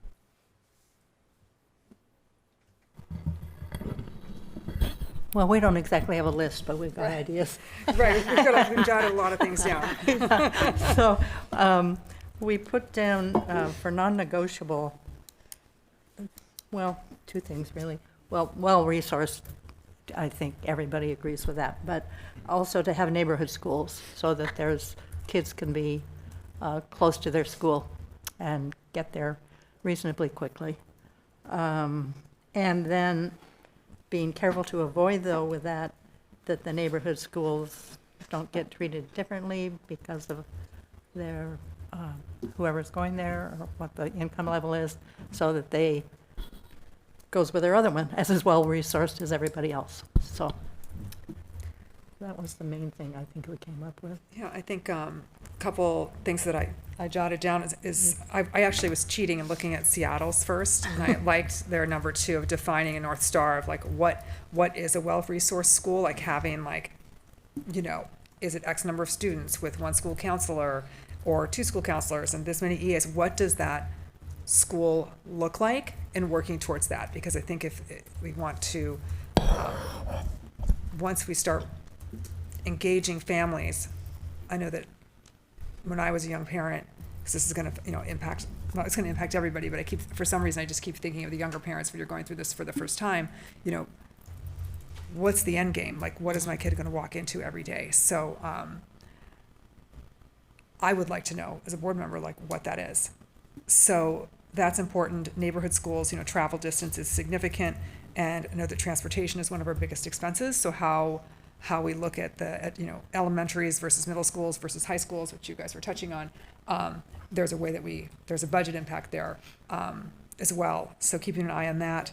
And I think I want to be really careful that we do everything we can to avoid projecting personalities on neighborhoods and communities and pitting school communities against each other throughout this process. I think that's really easy to do, and there was some of that happening with Jefferson, and it really bothered me, and I would love to see us really do everything we can to avoid that. The middle school conversion for me is a big one, switching to middle schools, and then I've got lots of notes, like I said, and going back to what does a well-resourced school look like. I really believe in, we always cut arts first, and it drives me crazy.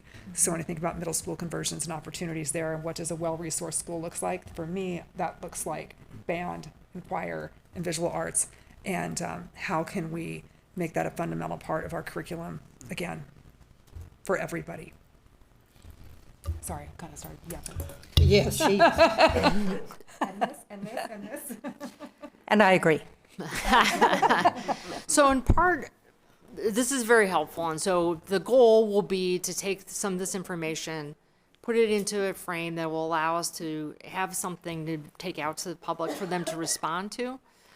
So there are a couple of things I just want to, I'm cognizant of time, so I'm going to take us through a couple pieces around, we asked you a series of questions prior, and I just wanted to just make sure, I'm going to reflect back to you some of the things that we heard you say, and just confirm that this is in fact the case. One, we asked about timeline. We heard overall there was a consensus around really thinking about moving this in a timely fashion, and there was a lot of conversation about the sooner the better, and trying to make sure that was that you had enough time to see the recommendation prior to a vote. So We had started with December, we heard November, so we're working to revise some of those timelines.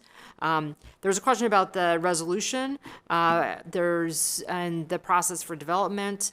Director Split offered some recommendations around bringing a resolution forward to initiate an academic program and enrollment balancing process to effectively use facility to be developed in April, and then to launch the formal process, and that a second resolution would then be offered later this spring around the framework. So that was also one of the things that we heard. The process for engagement, we heard some pieces around harkening back to Jefferson is Rising, but also wanting to make sure that there are listening sessions prior to a framework being brought forward. And so that we are building out those listening sessions in this month prior to that, and then in sequencing what those resolutions would look like. The third question in the blue is, what is the general scope?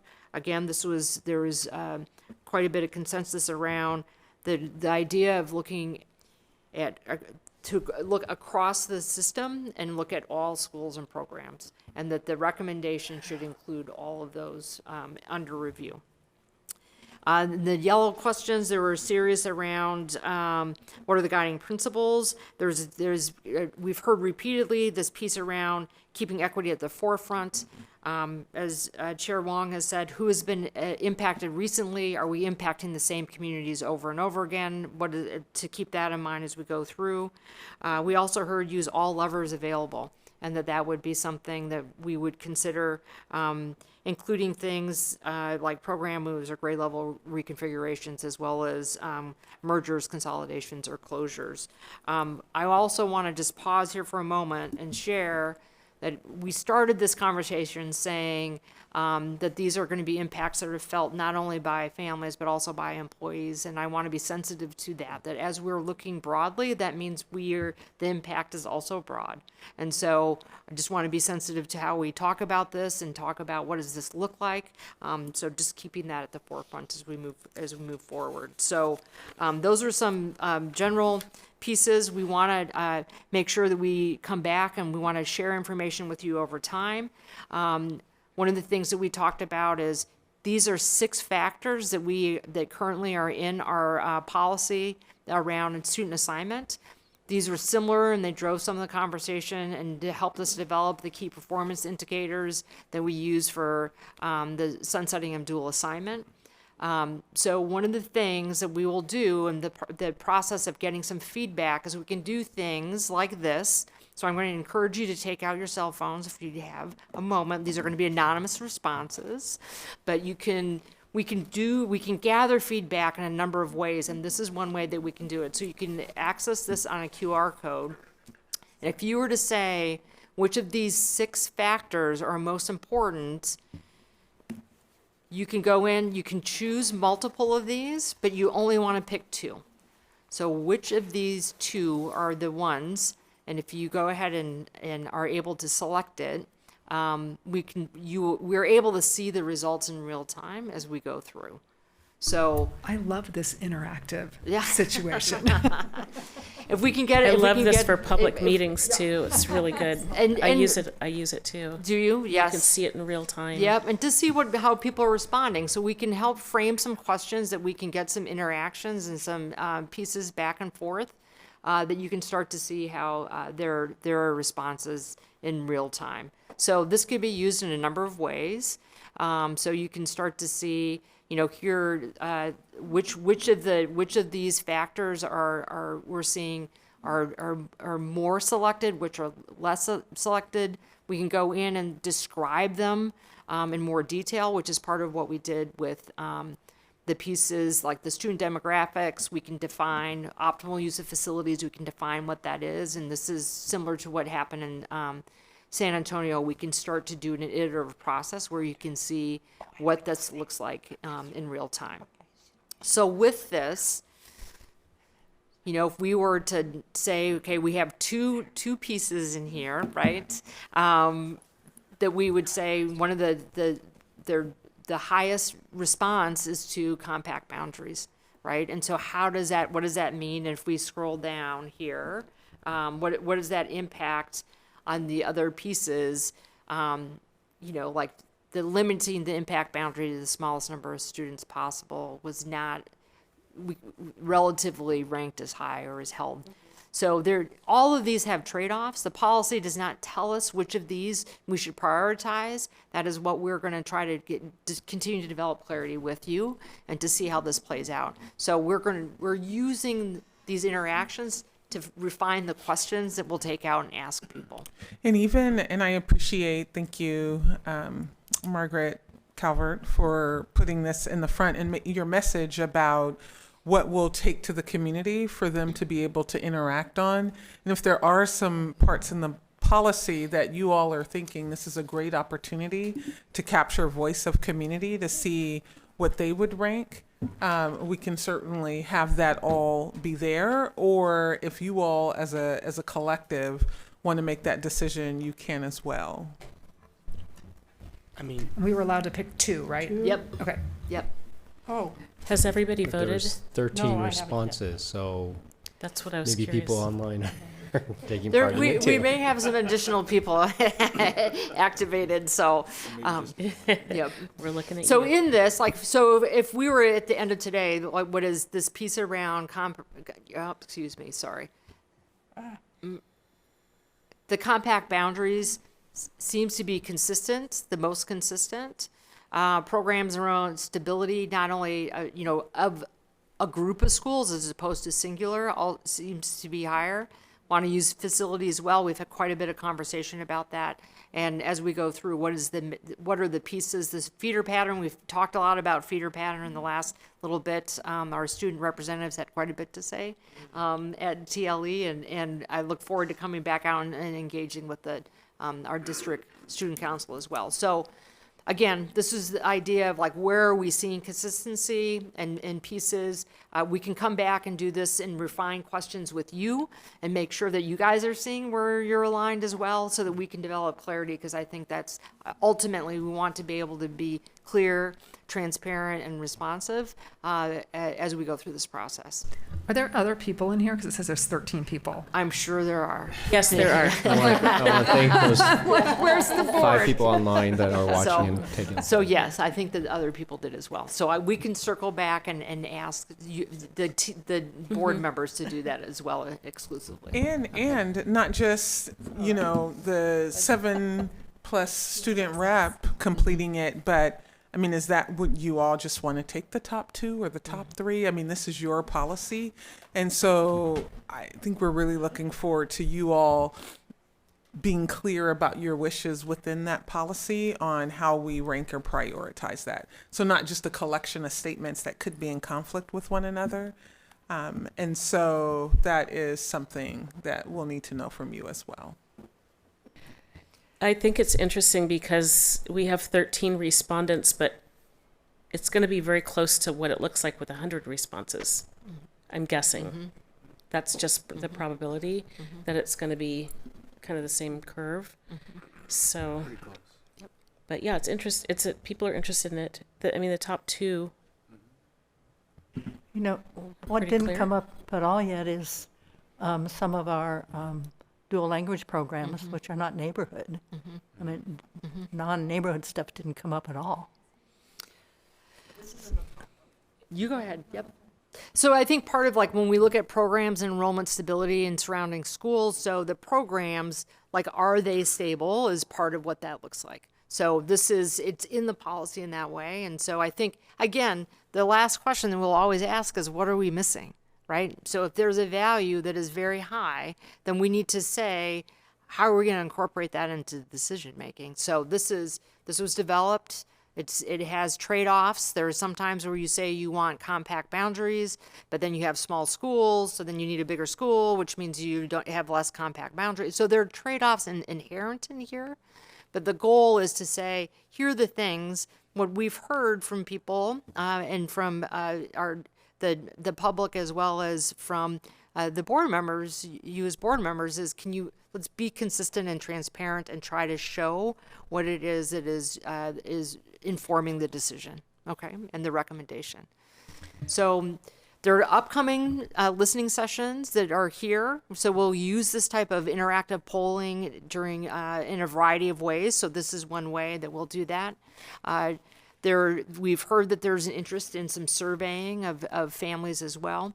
So then there's live sort of opportunities to hear. There's some other mechanisms to do that. It can inform, as Dr. Armstrong said, we would hope that when we're doing things that it'll inform not only one process, but multiple processes. So how does something that we do here inform a strategic plan or a budget process, that we can use this information across decision-making processes that you'll have. We will work towards a resolution by April for the April 14th board meeting.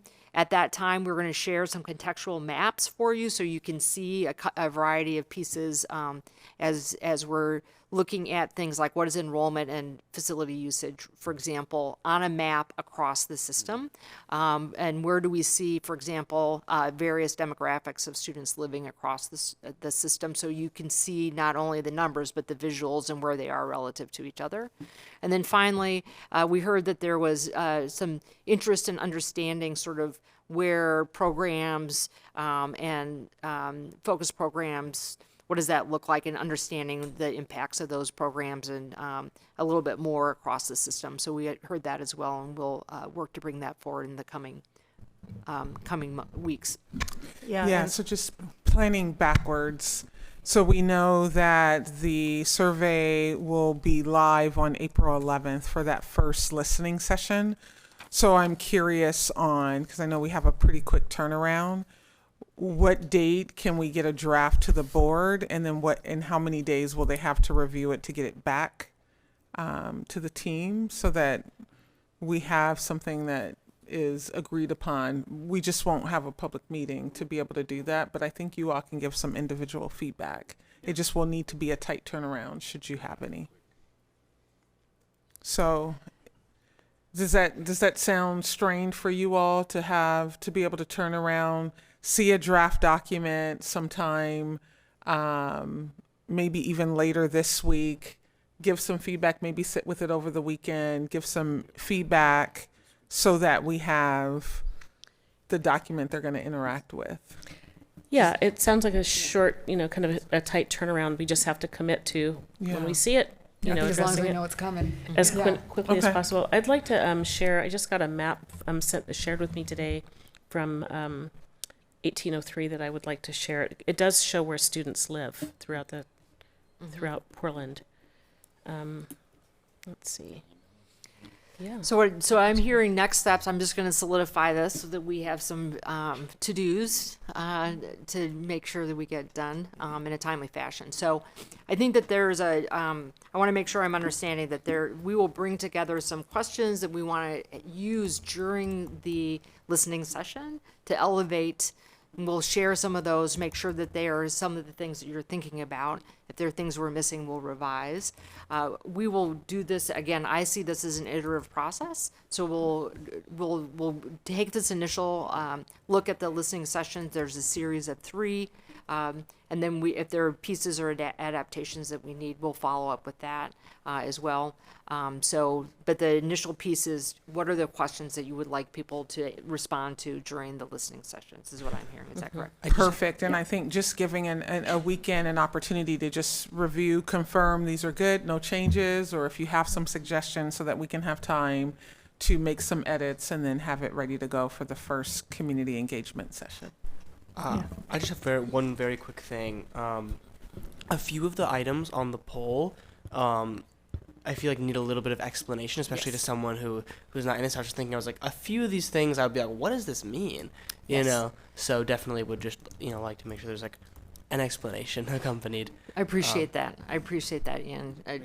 And I think that part of what we would like to do is, like, as we go through, again, flesh these out a little bit. When we did Jefferson is Rising, these showed up as specific key performance indicators. So we need to provide some context, and I appreciate, in doing this, we literally took the language of the policy, but we need to do more. I appreciate that. Nobody has mentioned, like, whether we want middle schools or not. Is that going to be on the, So what Program? what we heard from is to look at everything, right? So I Okay. think that means So that that'll be a we're, question. I think that looking at a portfolio of options, that's also what I heard from folks, is that Yeah. this is not all one size fits all, right? So what is the right mix of things?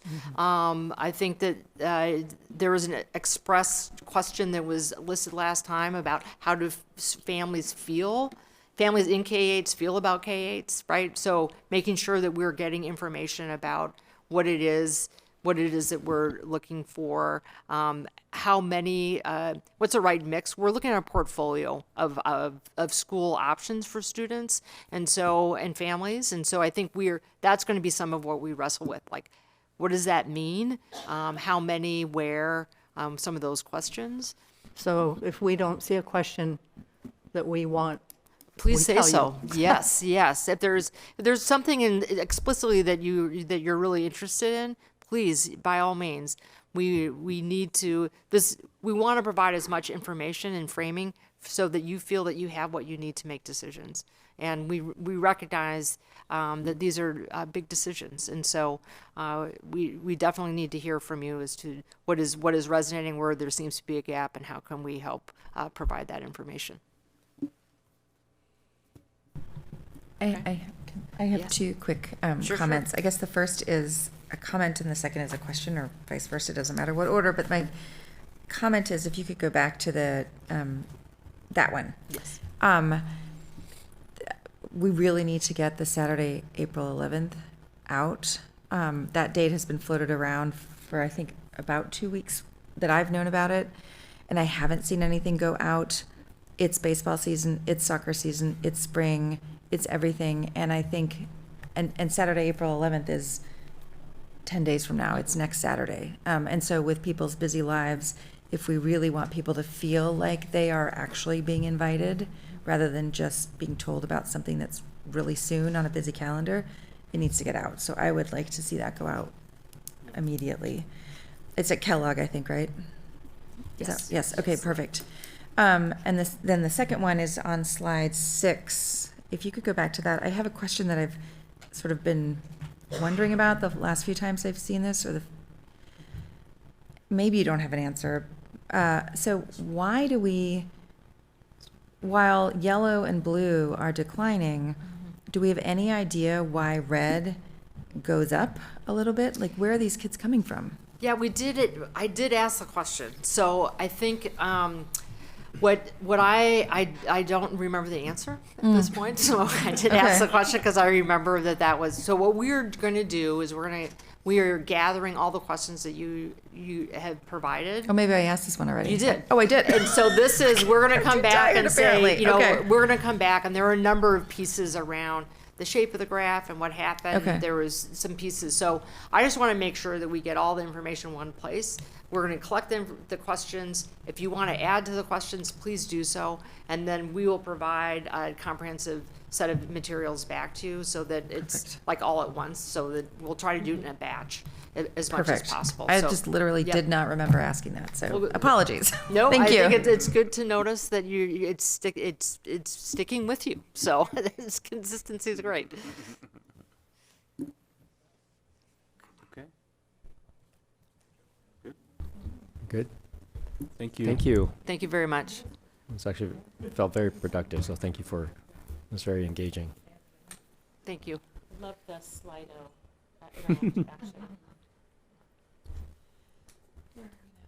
We are on our second to last topic with Dr. Adams at the.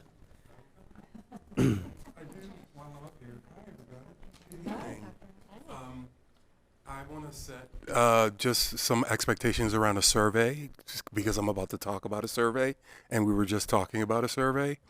The most effective surveys get the greatest amount of information with the fewest questions possible, right? So we can't do and will not be able to do and go out to our community with surveys like you get from your airline or a hotel you stayed at, where it takes you 20, 25 questions, right? So I just want to be open and honest and transparent about that. If we really want people to provide input, we need to not overwhelm them with the number of questions. I appreciate that. I also, I'm not sure if, did we actually mean actual surveys, or did we mean an exercise that we just went through where you've got 6 choices, and because I've used that in public meetings. It's helpful because everyone in the meeting can see the results right away. Sure. Or are we talking about like an emailed survey? So I just wasn't sure. Okay. All right, well, good evening. I know the hour is late, so I will try to give you the most amount of information in the least amount of time without feeling like we're rushing. I'm pleased to be able to bring to board directors tonight the results of this school year's successful school survey data. I am so sad that Director Split is not with us because I know she and I have had lots of conversations about these data, and she really stresses the importance of these data whenever she can.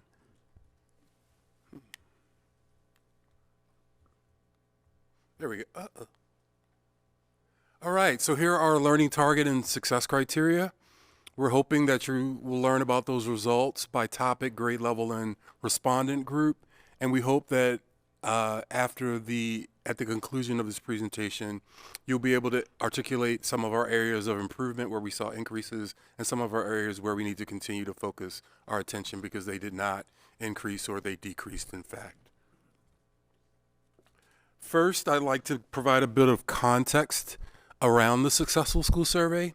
It's, as you know, it's our annual climate and culture survey. Recently, we moved the window to overlap with parent-teacher educator conferences. And we did that purposefully in order to allow schools to provide opportunities as parents were coming into the building via computers and Chromebooks to provide their input at that time. And then the WHO, we survey students in grades 3 to 12. We survey instructional staff. That instructional staff are our classroom teachers. Our non-instructional staff are everyone else, so our counselors, our social workers, a speech language pathologist, a cafeteria worker. Our school leaders are our principals, our vice principals, and our assistant principals. And then, of course, we survey our families. All right. The Successful School Survey provides essential data to measure implementation of the district continuous improvement plan, specifically for our attendance strategy and the factors that can impact student connection to and attendance at school. We're expecting student results to increase in sense of belonging, teacher-student relationships, school climate, school safety, and engagement.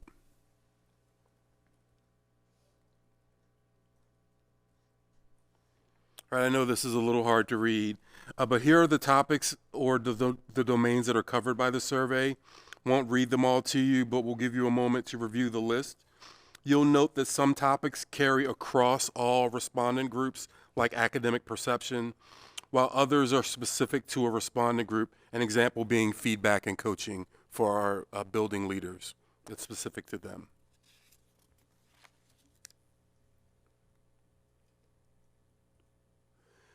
So first, we want to take a look at student participation in the survey.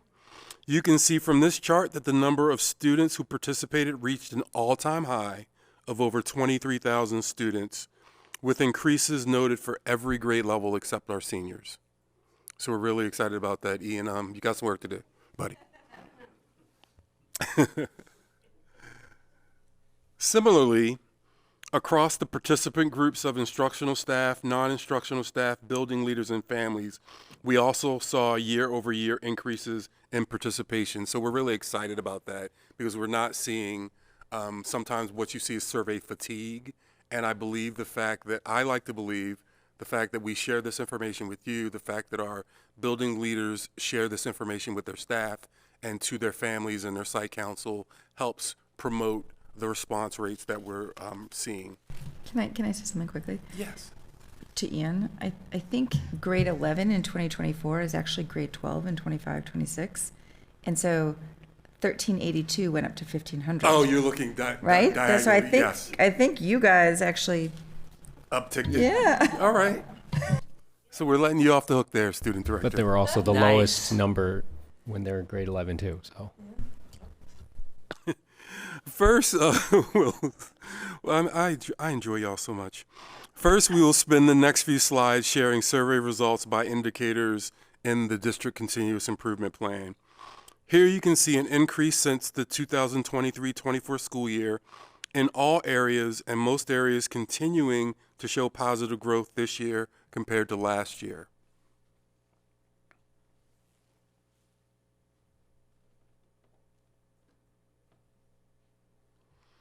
When we look at the District Continuous Improvement Plan indicators by grade level, we notice the following trends. School climate and school safety have more favorable perceptions in elementary grades, dip in the middle grades, and then rebound somewhat in high school. Sense of belonging decreases as grade level increases, and teacher-student relationships and engagement are less favorable for secondary students than they are for elementary students.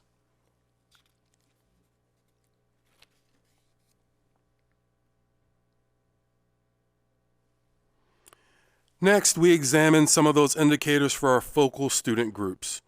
Data for students with disabilities and our multilingual learners are new for this year, so we do not yet have trend data. So we have shown those two student groups in comparison to the overall district average. You can see that across indicators, both student groups shared slightly lower favorability than the district average. For Black and Native students, we do have year-over-year comparisons. Our African American students are sharing more favorable perceptions of school climate, safety, and student-teacher relationships than just a year ago, while our Native students are only showing increased favorability in the area of school safety while showing decreased favorability in our other identified areas.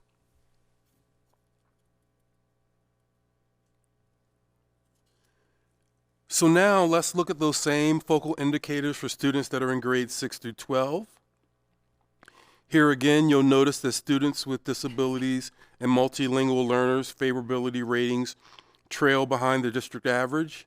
And additionally, we see increases in African American students' perception of sense of belonging, safety, and student-teacher relationships. Finally, our secondary Native students are showing positive increases across all indicators, which is different than what we observe in the elementary grades.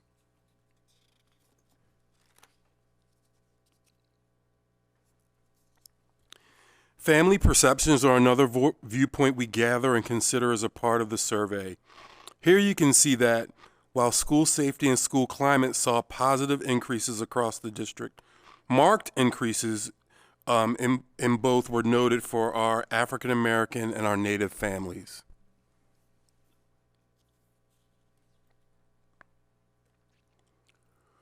What's more, in addition to the increases seen in safety and climate across families, we are seeing increases in these topics across all respondent groups.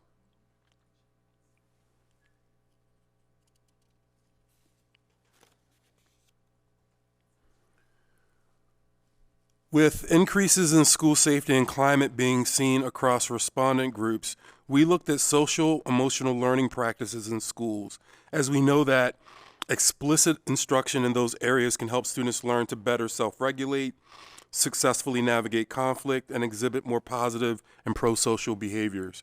Here we see that both instructional and non-instructional staff are favorable about both the explicit social emotional instruction that occurs in their school, as well as the integration of that instruction into the overall academic programming.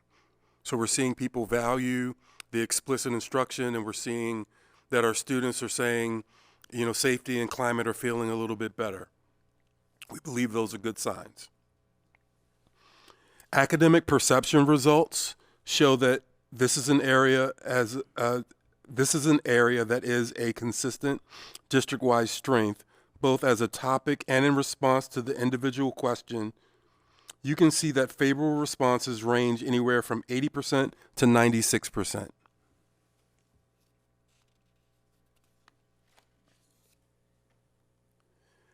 And for our final respondent group, we wanted to share school leaders' perception of their experiences. Areas of relative strength and progress include leaders' perceptions of the academic program and the relationships between staff and families.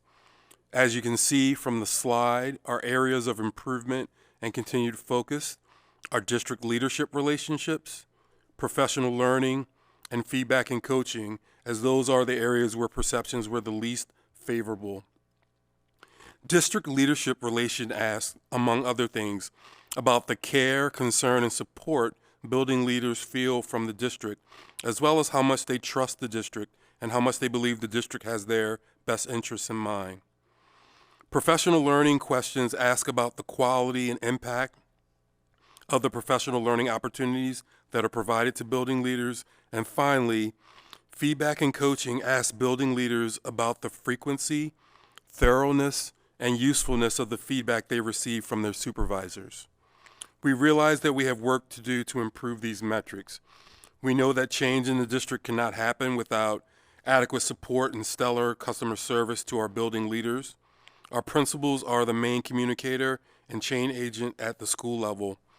We are discussing these data as a cabinet team and as an academic chiefs team, and plan to have conversations with PAPSA, who represents our building leaders, and their leadership about how we can increase trust, improve feedback and coaching, and strengthen our professional learning opportunities, as these areas, since I've been here, have consistently been rated lower.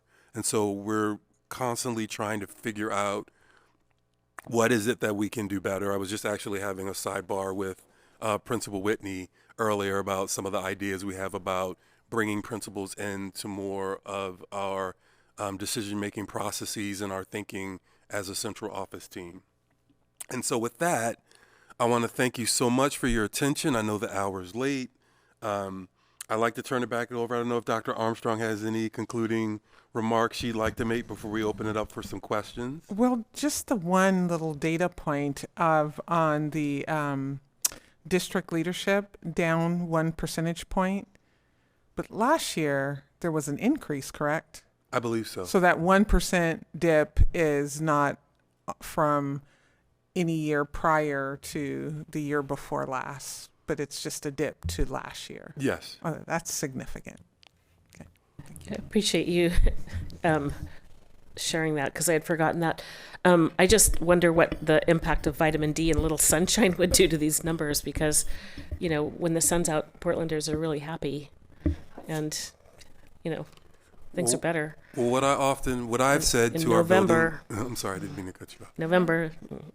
What I've said to our building leaders, and I'm told that they repeat it, which I take some pride in that, is that help needs to feel like help. And I recognize as a former building leader at the assistant principal level at an elementary school and a high school that in some instances, help doesn't always feel like help, even though it's maybe intended to feel like help from the people who are providing the guidance and the support. It's really the impact that we need to monitor and really assess, and we need to understand and listen to our building leaders about that to adjust practices. I've shared with every team I work, I only have my job because schools exist. And so I try to be very deferential to the existence of our schoolhouses and our building leaders, because that leads me to have a better posture when it comes to servicing and supporting them. And I hope that we can continue to build that type of belief and posture among our central office team. And I'll take any questions you may have. Great. Also, yeah, appreciate the principals, being included, because I think that we've been working on that for a few years, and I think it's a great idea, and I know they're such a valuable resource. Let's go in order again. So now we'll start with Student Representative Retorno. Great, I have a few things. Number one, talking about the number of respondents, great that we had, an increase this year. I was, just thinking if you really wanted to juice the numbers, I've seen a bunch of other, groups who have, put out surveys have attached, raffles, and I'm just saying, regrettably, I did not take this survey. I have a very poor role model. But if there was, I'm just saying, if there was a $50 Burgerville gift card thrown in there, I might have convinced me. It might have changed my mind, So there's something about gambling which is just incredible for the human brain. So just saying, if you wanted to juice those numbers, that'd be a great way. I am concerned about the potential for a convenience sampling bias here, because this is my understanding, at least how it was at my school, is there's just posters up, take the survey if you have time, as opposed, there's a different survey that we did this year for some grant about, some alcoholism and drug thing. A It was youth like- behavior survey. Yeah, precisely. And that one's different. That's a randomized one, and it's only in one class. And my class got chosen. It's only in a few classes, like a proper randomized design. So that was just my concern about looking at a convenience sampling bias. And so Sure. it would be interesting, to see if these numbers would change if we did it by a randomized design. But that's all above my pay grade. I'm just an AP Stats student, so. I love it when you bring your classwork into the boardroom. I talk numbers with you all day. Chair Wong, I just wanted to note that Director Split has joined the meeting. Oh, great. Let's, we'll go in order. So Director Split sits here. So so Director LaForte. So thank you. I love this kind of data. On slide 9, where the results are broken down by grade, it's really interesting. There's a steep drop off between between 5th grade and 6th grade, between K through 5 and 6 through 8. And I actually just sent an email while I was sitting here to Dr. Armstrong and Margaret about K through 8s versus middle schools, as I was sitting here looking at research simultaneous multitasking, that our K through 8's the better option. I've always believed that middle schools were, but the more recent research is actually showing the opposite. And then we're looking at this data simultaneously. Would it be possible to see this broken down by the responses from our K through 8s versus our responses from our K through 5s in middle schools? Because I wonder if it's going to divide even more. And if that's the case, I think that's something we should really be considering during Let the me look Growing into Great that. Schools I'm fairly certain we can do that. Let me look into that with the team. I wonder, because if that's a way to keep kids engaged. I don't want to send up alarm bells here. Let's convert to K through 8. Let's go back. But honestly, if we're losing students because of that and engagement, I think it's something we should consider. This is statistically significant. We're talking about 20-point difference.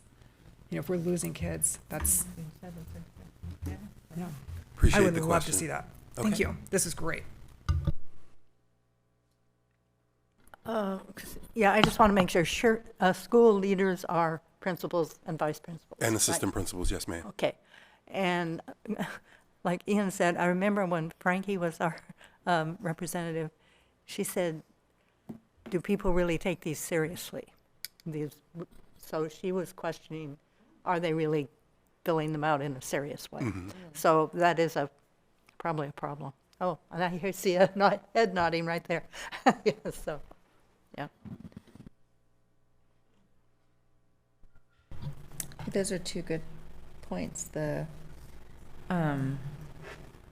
Right, if you catch a 6th grader on a day when they're feeling very hormonal, they might answer it very differently, regardless of whether the sun's out, or if it's November or June, then they would have done 36 hours earlier. Or what period that you asked them in? You did the Right, survey. yeah. Are they in The 7th period. It's very 7th different. period or 2nd period? I just love the idea. I just have to go back. I love the idea of how many 3rd graders are doing this. Right. And so because most 3rd graders probably don't have phones or the ability to scan a QR code, I suspect that this is happening somehow in the classroom. Yes. Less so than a flyer on the wall, Mhm. more so than teachers interacting with the students and getting them to do this. And I just love the idea of 3rd graders doing this. Yeah, that was surprising to me. I don't have anything else. To the point that Director LaForte made about the drop, was it the drop between 6th and 7th or 5th and 6th? 5th and so, yeah, I mean, definitely between 5th and 7th. And again, just like sunshine and vitamin D impacts us, I was also wondering about hormones and wondering about, asking a middle schooler, you've got 3rd, 4th, and 5th, they're compliant. And then at 6th grade, something happens and, human development, they're different people. And I'm just wondering how, how accurate the survey responses are. Like, you can't wait for being a sixth Sure. grader, seventh grader, but I'm just wondering about, with a third grader, you've got a higher compliance just because they're younger. Sure, and what I would say is a couple things. There are multiple questions that go into each topic, so it's not as if students are answering a single question to tell us how safe they feel in school, or what they feel about sense of belonging. Right? They're answering a couple different questions in that area that come together to give us overall favorability. As a former middle grade special ed teacher, I will tell you, yeah, it's a special time for the students in the school. Having been one. Right, and having been one, it was a special time. And, you know, but what I think what I appreciate about this instrument is it allows us to hear their voices in ways that we wouldn't otherwise, at least I wouldn't otherwise know unless I went into a school and tried to hold a lunch meeting with some students who don't necessarily know me, right? And so what we always encourage principals to do is, if you have follow-up questions about any of the topics, meet with groups of students over lunch, or have a principal's corner and just ask them, because what we don't want to do, the inclination I hear is, well, I want to survey them again on the topic. And I'm always like, well, I think you could just talk to them because you have relationships with them. I mean, I've walked buildings with our building leaders, and they're naming students and telling them which class they need to get to as we're walking the hallways. I was last in the middle school, last visit I had. But yeah, I would say, you know, we need to continue to talk with our students and understand what's impacting them and elevate their voice.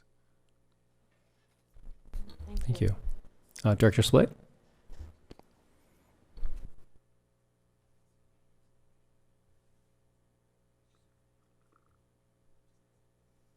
On the horn. Is that right? Can you hear me? Yes. Yes. Okay.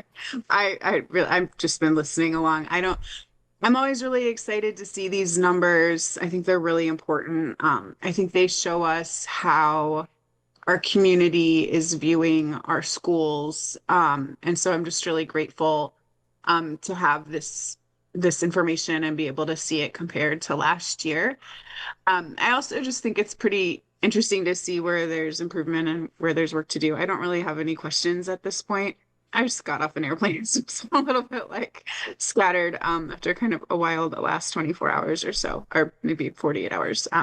But just really grateful for this information and grateful to see us, for the most part, moving in the right directions as far as how our schools are perceived by everybody who takes part in them. So thank you. Thank you. Thank you. Back to the issue that Director LaForte brought up. It's interesting that school safety stays actually pretty consistent through all the grades, which maybe that sort of acts like a control, right? And that's kind of point out. The other thing I also have worked in middle school. Like, have you met middle school? They're fun. I mean that both good and bad. The other thing I also want to bring up is the interesting discrepancy between the family perception of school safety and the student one. I don't know if there's what you can attribute to that besides when kids get back home from school and you ask them how their day was, they say fine. It's probably not the right question to ask. So that's my guess, other than I'm really happy for these positive trends from, especially from our historically disadvantaged populations. I think that is a big deal, and I don't want to. It again, like you said, the work's not done, but we're making progress, and I think that is a big deal, and I want to make sure we highlight that. Lastly, my question was answered already, so I'm good. Thank you. Oh, thank you. As the mom of excuse me, as the mom of a middle schooler who receives special education services, sad and also not surprised to see some of the scores around sense of belonging and school climate for kids with disabilities and kids who are multi-language learners.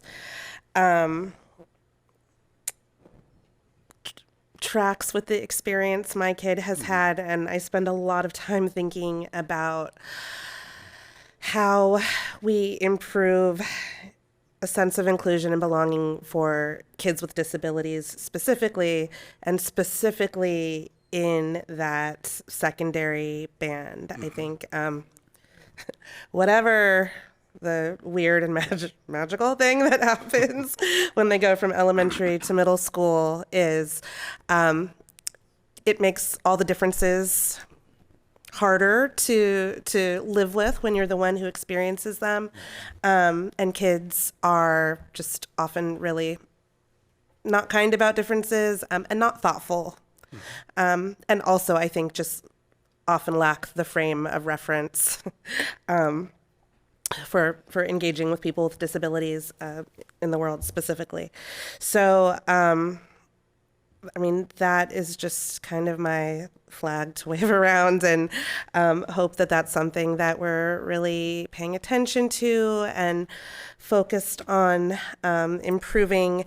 But I'm glad that we are looking at those two groups of kids specifically, and measuring that for them.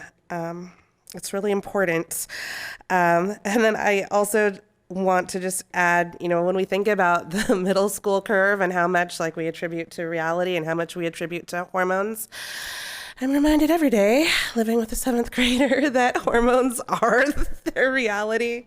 And my mom was a middle school administrator, so she's really like continuing to support me in my developing understanding that, you know, perception is reality for middle schoolers, and the middle school environment, like, has to be supportive of that stage of life that these kids are in.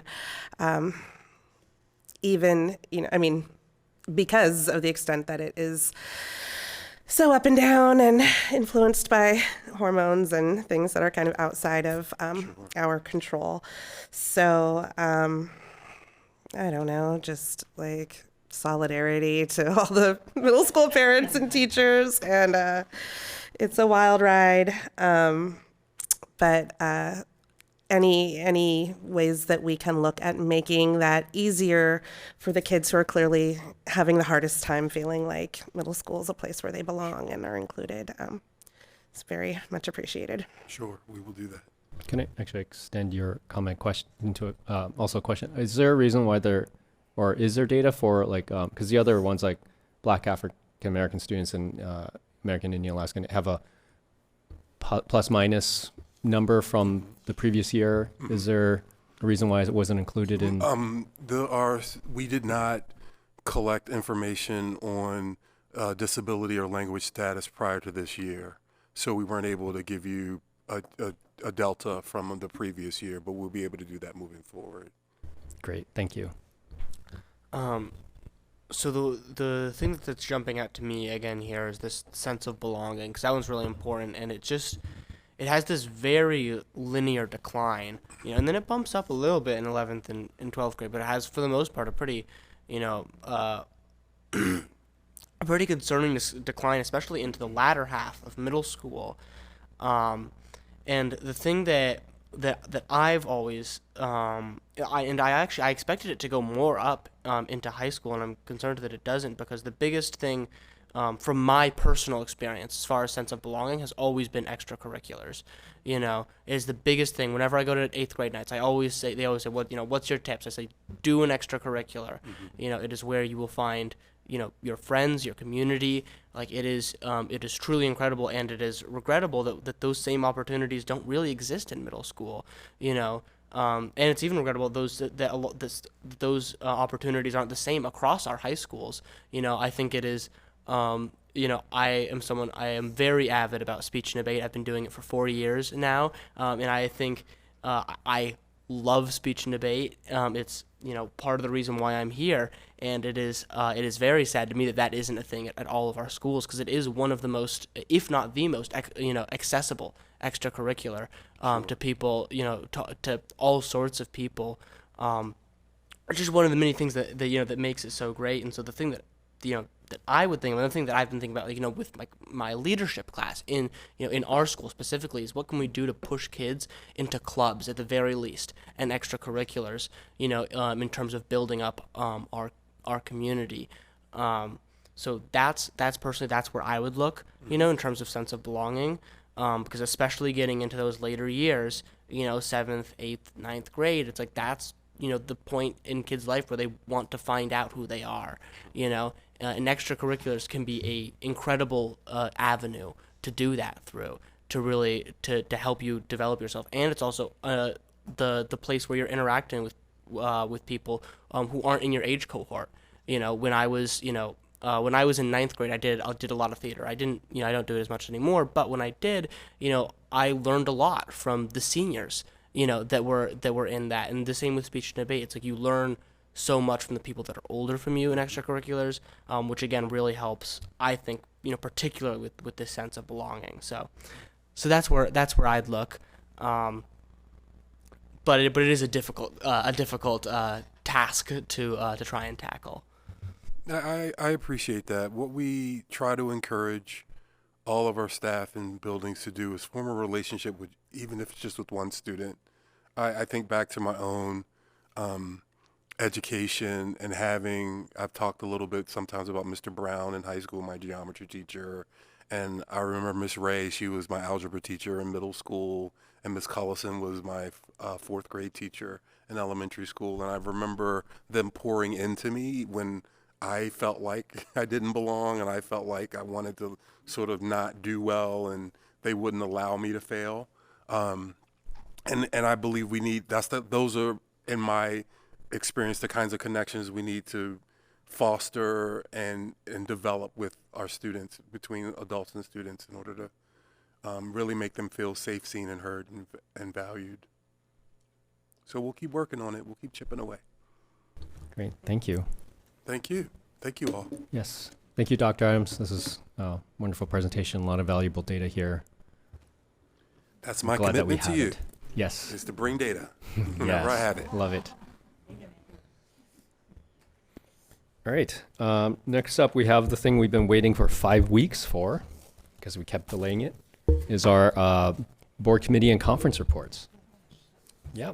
I'll just let you popcorn, and whoever wants to go first, just jump in.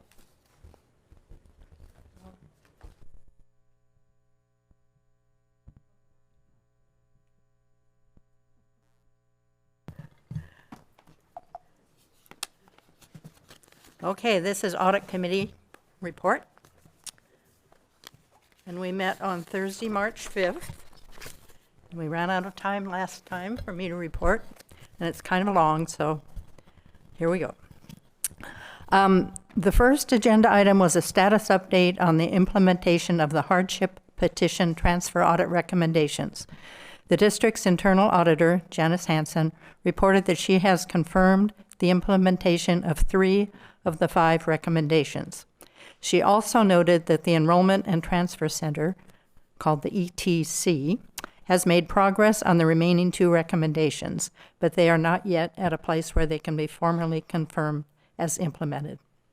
Judy Brennan, director of the ETC, was on hand to answer questions about those outstanding recommendations. We had a good conversation about the work of the center, and it seems that the work is well underway to implement the final recommendations. Next, we discussed the status of the outstanding recommendations from the contracts audit. Dr. Adams, who we well know, just here, the district's chief accountability and equity officer, provided the audit committee with the proposed RESJ Partner Services Evaluation Framework. To briefly refresh the board's memory, in June of 2020, the Office of Internal Performance Audit issued the contracts audit, which focused on the management of personal service contracts that provide direct student services. Dr. Adams oversees the Racial Equity and Social Justice, or RESJ department, which manages the majority of contracts that fall into this category. As a result, Dr. Adams has been asked to take the lead in developing the implementation plan to address the recommendations included in the audit. While the majority of the recommendations have been implemented, there are a few outstanding recommendations that relate to the review and evaluation of the performance outcomes of contracted partners. Dr. Adams presented a plan that he will be working on with his team to provide a framework that assesses partner impact in alignment with the strategy areas defined by each partner. This framework will be available to evaluate the 26-27 school year. When asked about the review and evaluation of the current 25-26 year contracts, Dr. Adams stated that the goal is to provide that information to the board in June using the current framework, which is, June is just a couple of months out. So we'll be keeping an eye on the supplemental resources tab in board book. So I will draw the board's attention to this information when it is posted. The committee also received a status update from our internal auditor on the audits that have already been approved by the board. We discussed when the audit committee can expect to be provided with proposed scope of work for future audits. We still need to decide on 2 of those. Our internal auditor also provided an update to the 25-26 Audit Committee work plan and proposed audit meeting agenda document. Lastly, the Audit Committee was provided with the Office of Internal Performance Audit's budget request for the 26-27 year. Our internal auditor shared benchmarking data on internal audit functions from the Council of Great City Schools.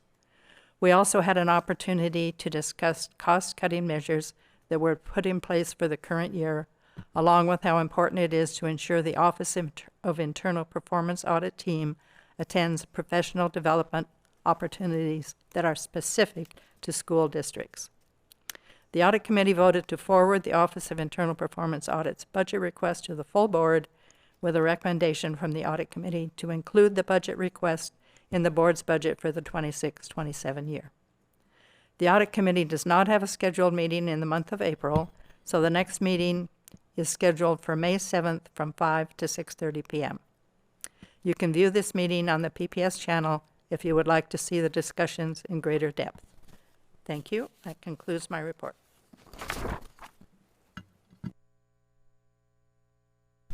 You want me to go? Okay.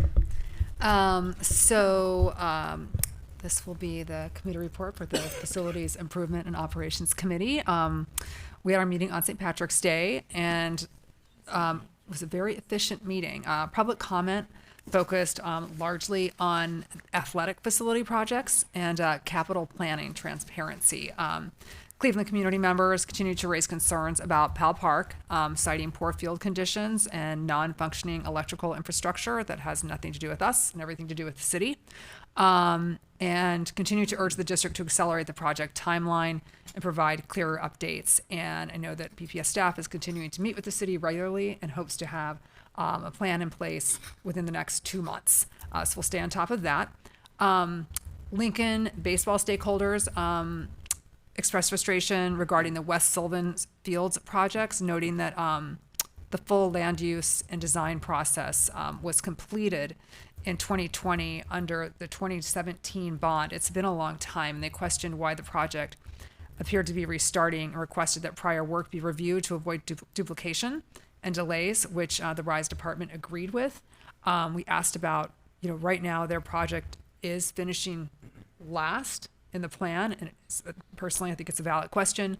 Since this was under 2017, was completed in 2020, like how that prioritization is was put in place. So something to consider, and we'll follow up on that. Additional testimony highlighted concerns about the lack of a detailed seismic improvement plan that we keep coming back to every time we talk about seismic. I wanted to share that I talked or corresponded with Dr. Franco about putting that on the FAO agenda. And agreed that it should actually be on the full board agenda. We talked about it again in agenda setting for FIO this week. What is the plan for actually putting this, the seismic improvement plan together? And I wanted to point out, because I don't think it was crystal clear, that the money that's been allocated so far in what we've seen, where we have Rose City Park, I'm sorry, going off my script here, the money that's allocated right now for Beverly, like we have our $100,000, right, for the 2025 bond. Rose City Park and Beverly Cleary will come out of that funding.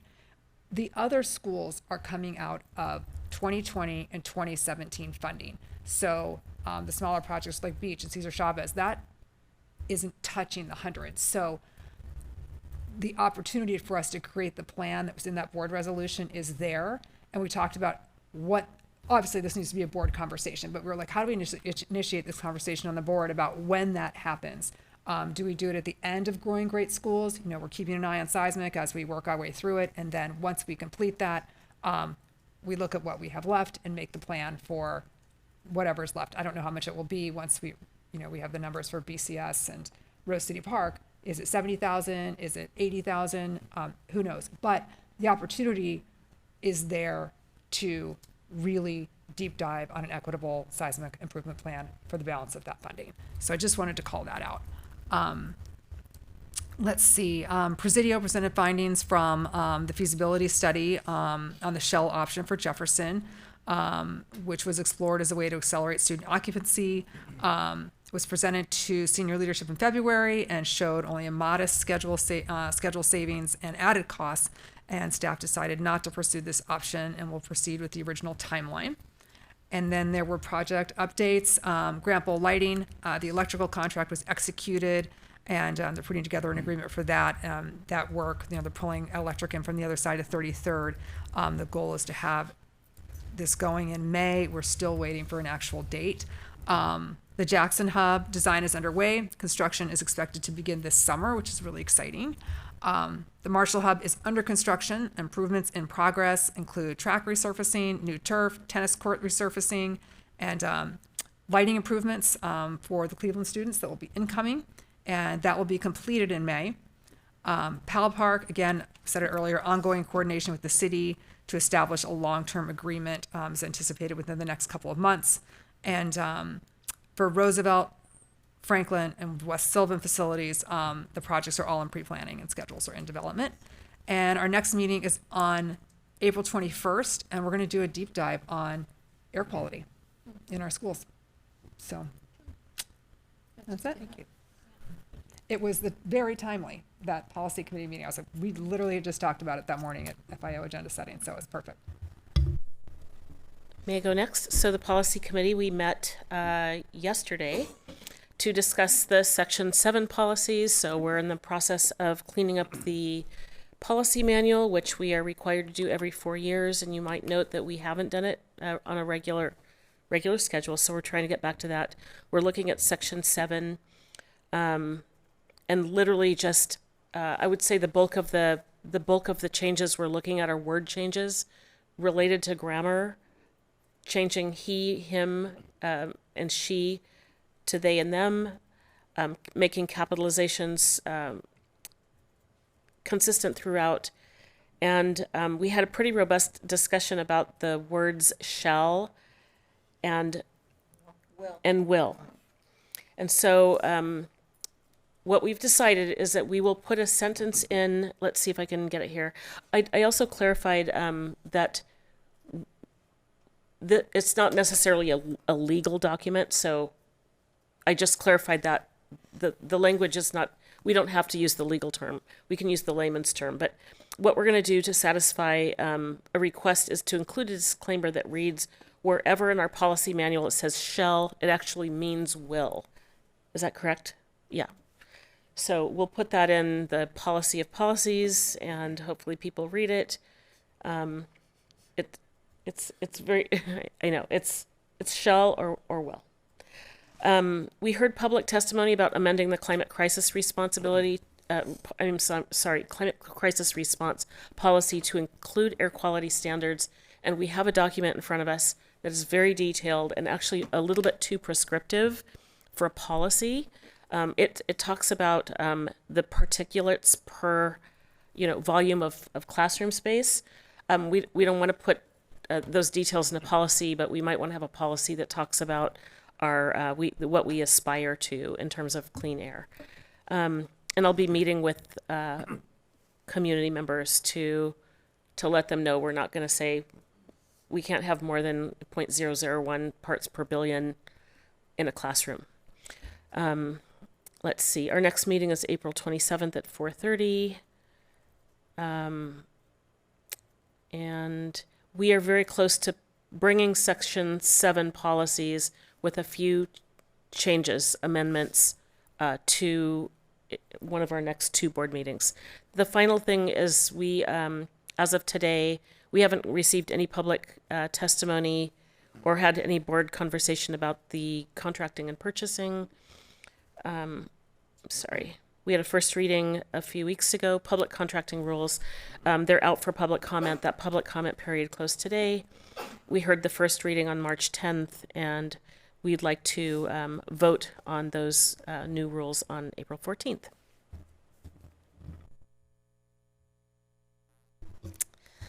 Okay, we had our last meeting of the Teaching, Learning, and Enrollment Committee on March 12th.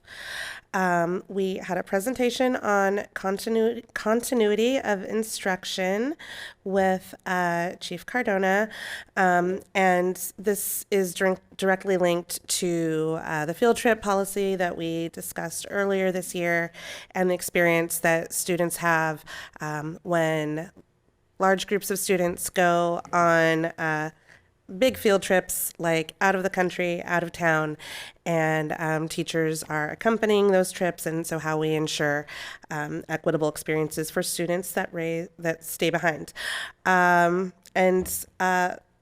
It was very instructive.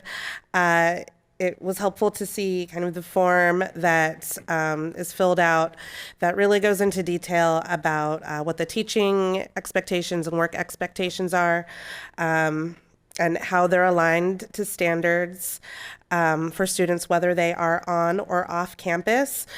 Literally, for each day students are gone, we know what they'll be doing and how that aligns with students, as well as for students that are staying behind. So whether you're here or you're there, you're kind of staying on track with your grade band and learning the things that you're supposed to be learning, and that is planned intentionally.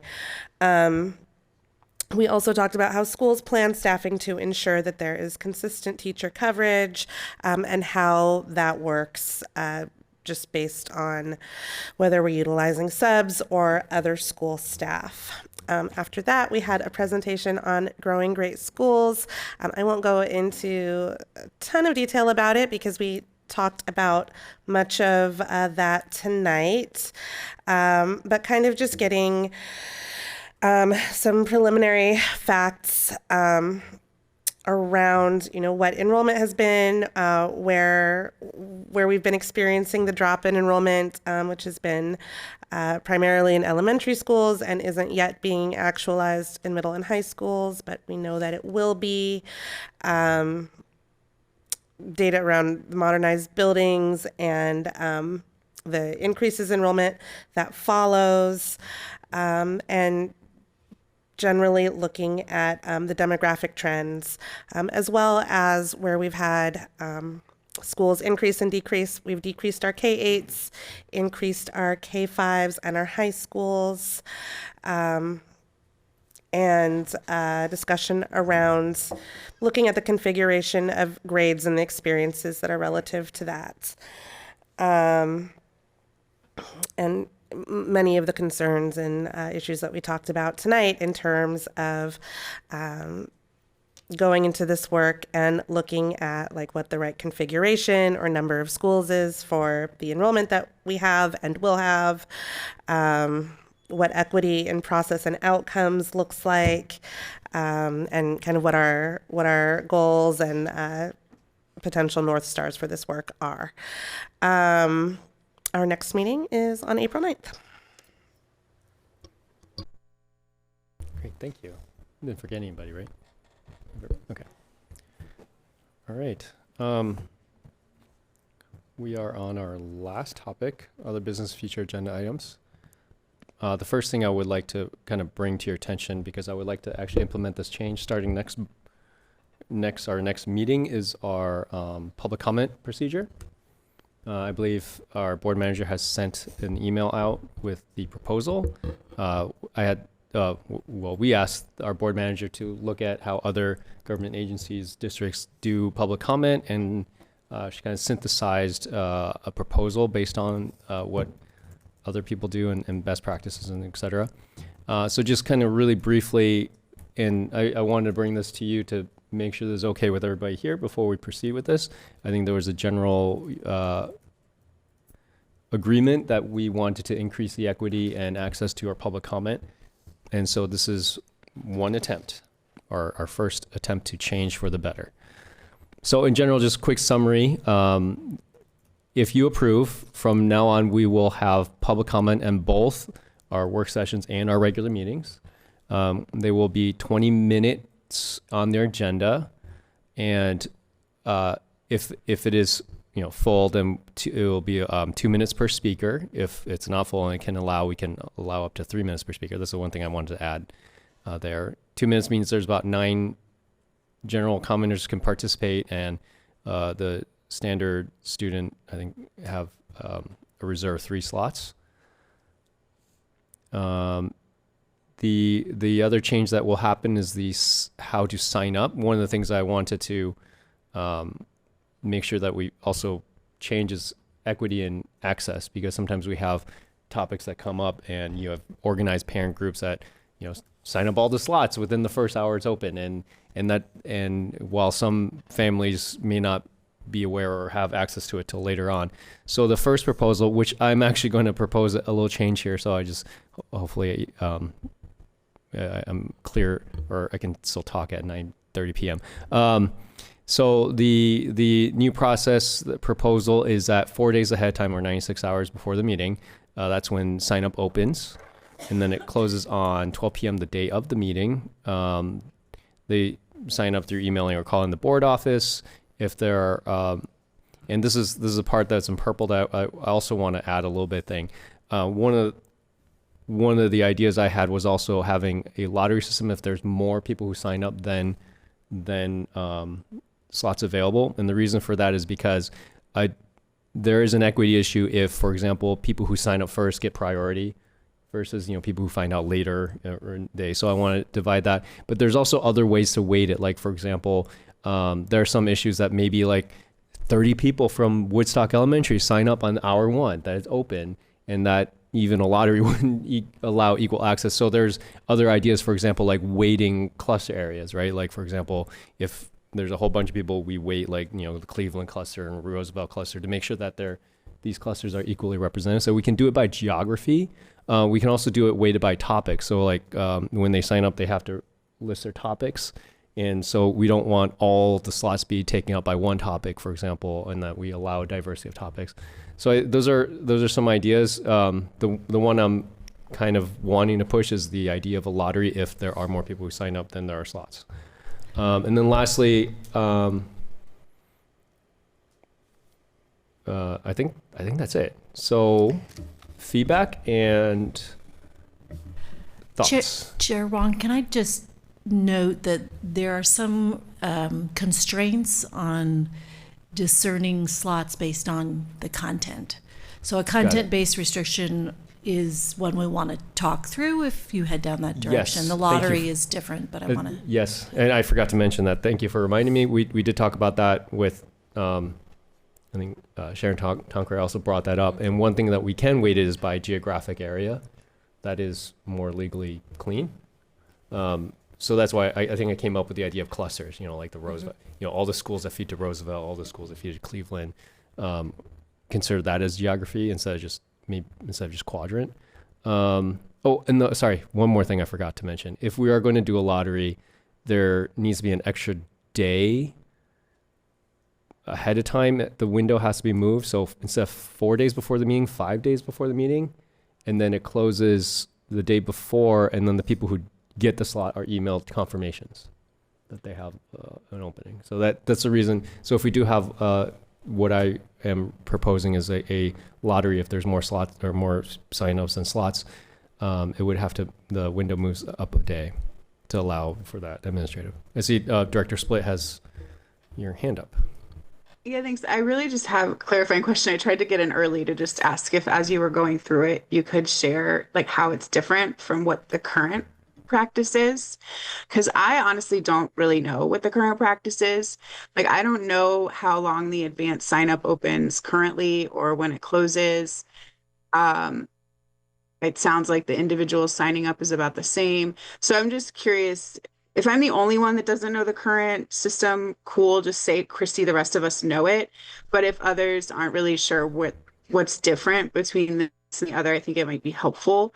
But again, like maybe just people can nod their head if it'd be helpful for them to know what's different. And if everybody else knows already, then just ignore me and move on. Thanks. No, and that's, but I it's just a good felt like I clarifying needed question. that context. And then I might also have some other things to say, but I just from the beginning wanted to like understand where we're coming from. Hi, Roseanne Powell, Board Manager. Currently, there's no cut, you can sign up as far in advance as possible. So for general public comment, if somebody wants to, let's say, sign up for April's regular board meeting and it's full, they can just sign up for the next month. So theoretically, someone right now, public comment could be full for the rest of the year. And then we cut off, we cut off right before the meeting starts if there are slots available, and that's typically not the case. People do have to wait until the agenda is published for comments about topics that you're voting on. Can I also just add one more thing, is that if we agree to this, it's not final. We can iterate this as we go. So don't feel like we have to get this 100% right today. As we find out issues, we can, and I totally want to keep changing it until we get it a good system. Sorry, I love Director that. I'm Split. still going to ask for more on where we're coming from. I just was giving 2 examples, so I'll just ask if that's okay. So unless other people are like, Christy, we all know it and you don't. Can somebody tell me if that's the case? Sure, but go ahead.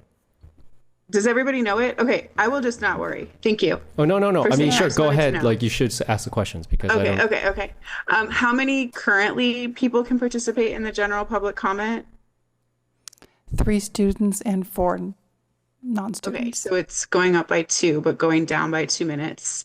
And how much time do we currently allot to public comment then? Time per speaker, or I guess I could just do the math. so it's I'll just 3 do the minutes math. per speaker. So it's basically still 20 minutes. 21. Okay. And then the individuals may speak once per meeting thing, is that new? Yes. Okay. I think everything else I know, but I just wanted to, those were, like I said, I wanted to get in right at the beginning. So I guess we were going through it here. It was Yeah. different or what was the same. But I couldn't figure out how to get your attention. So, okay. Thank you for letting me ask the questions. Yes. I But also one- want to clarify that when people require an interpreter, we don't stick to the time. We basically double the time. Yes, and I also want to add it does increase the total amount of time for public comment because now we have public comment for our work sessions and our regular board meetings, and the public comment for each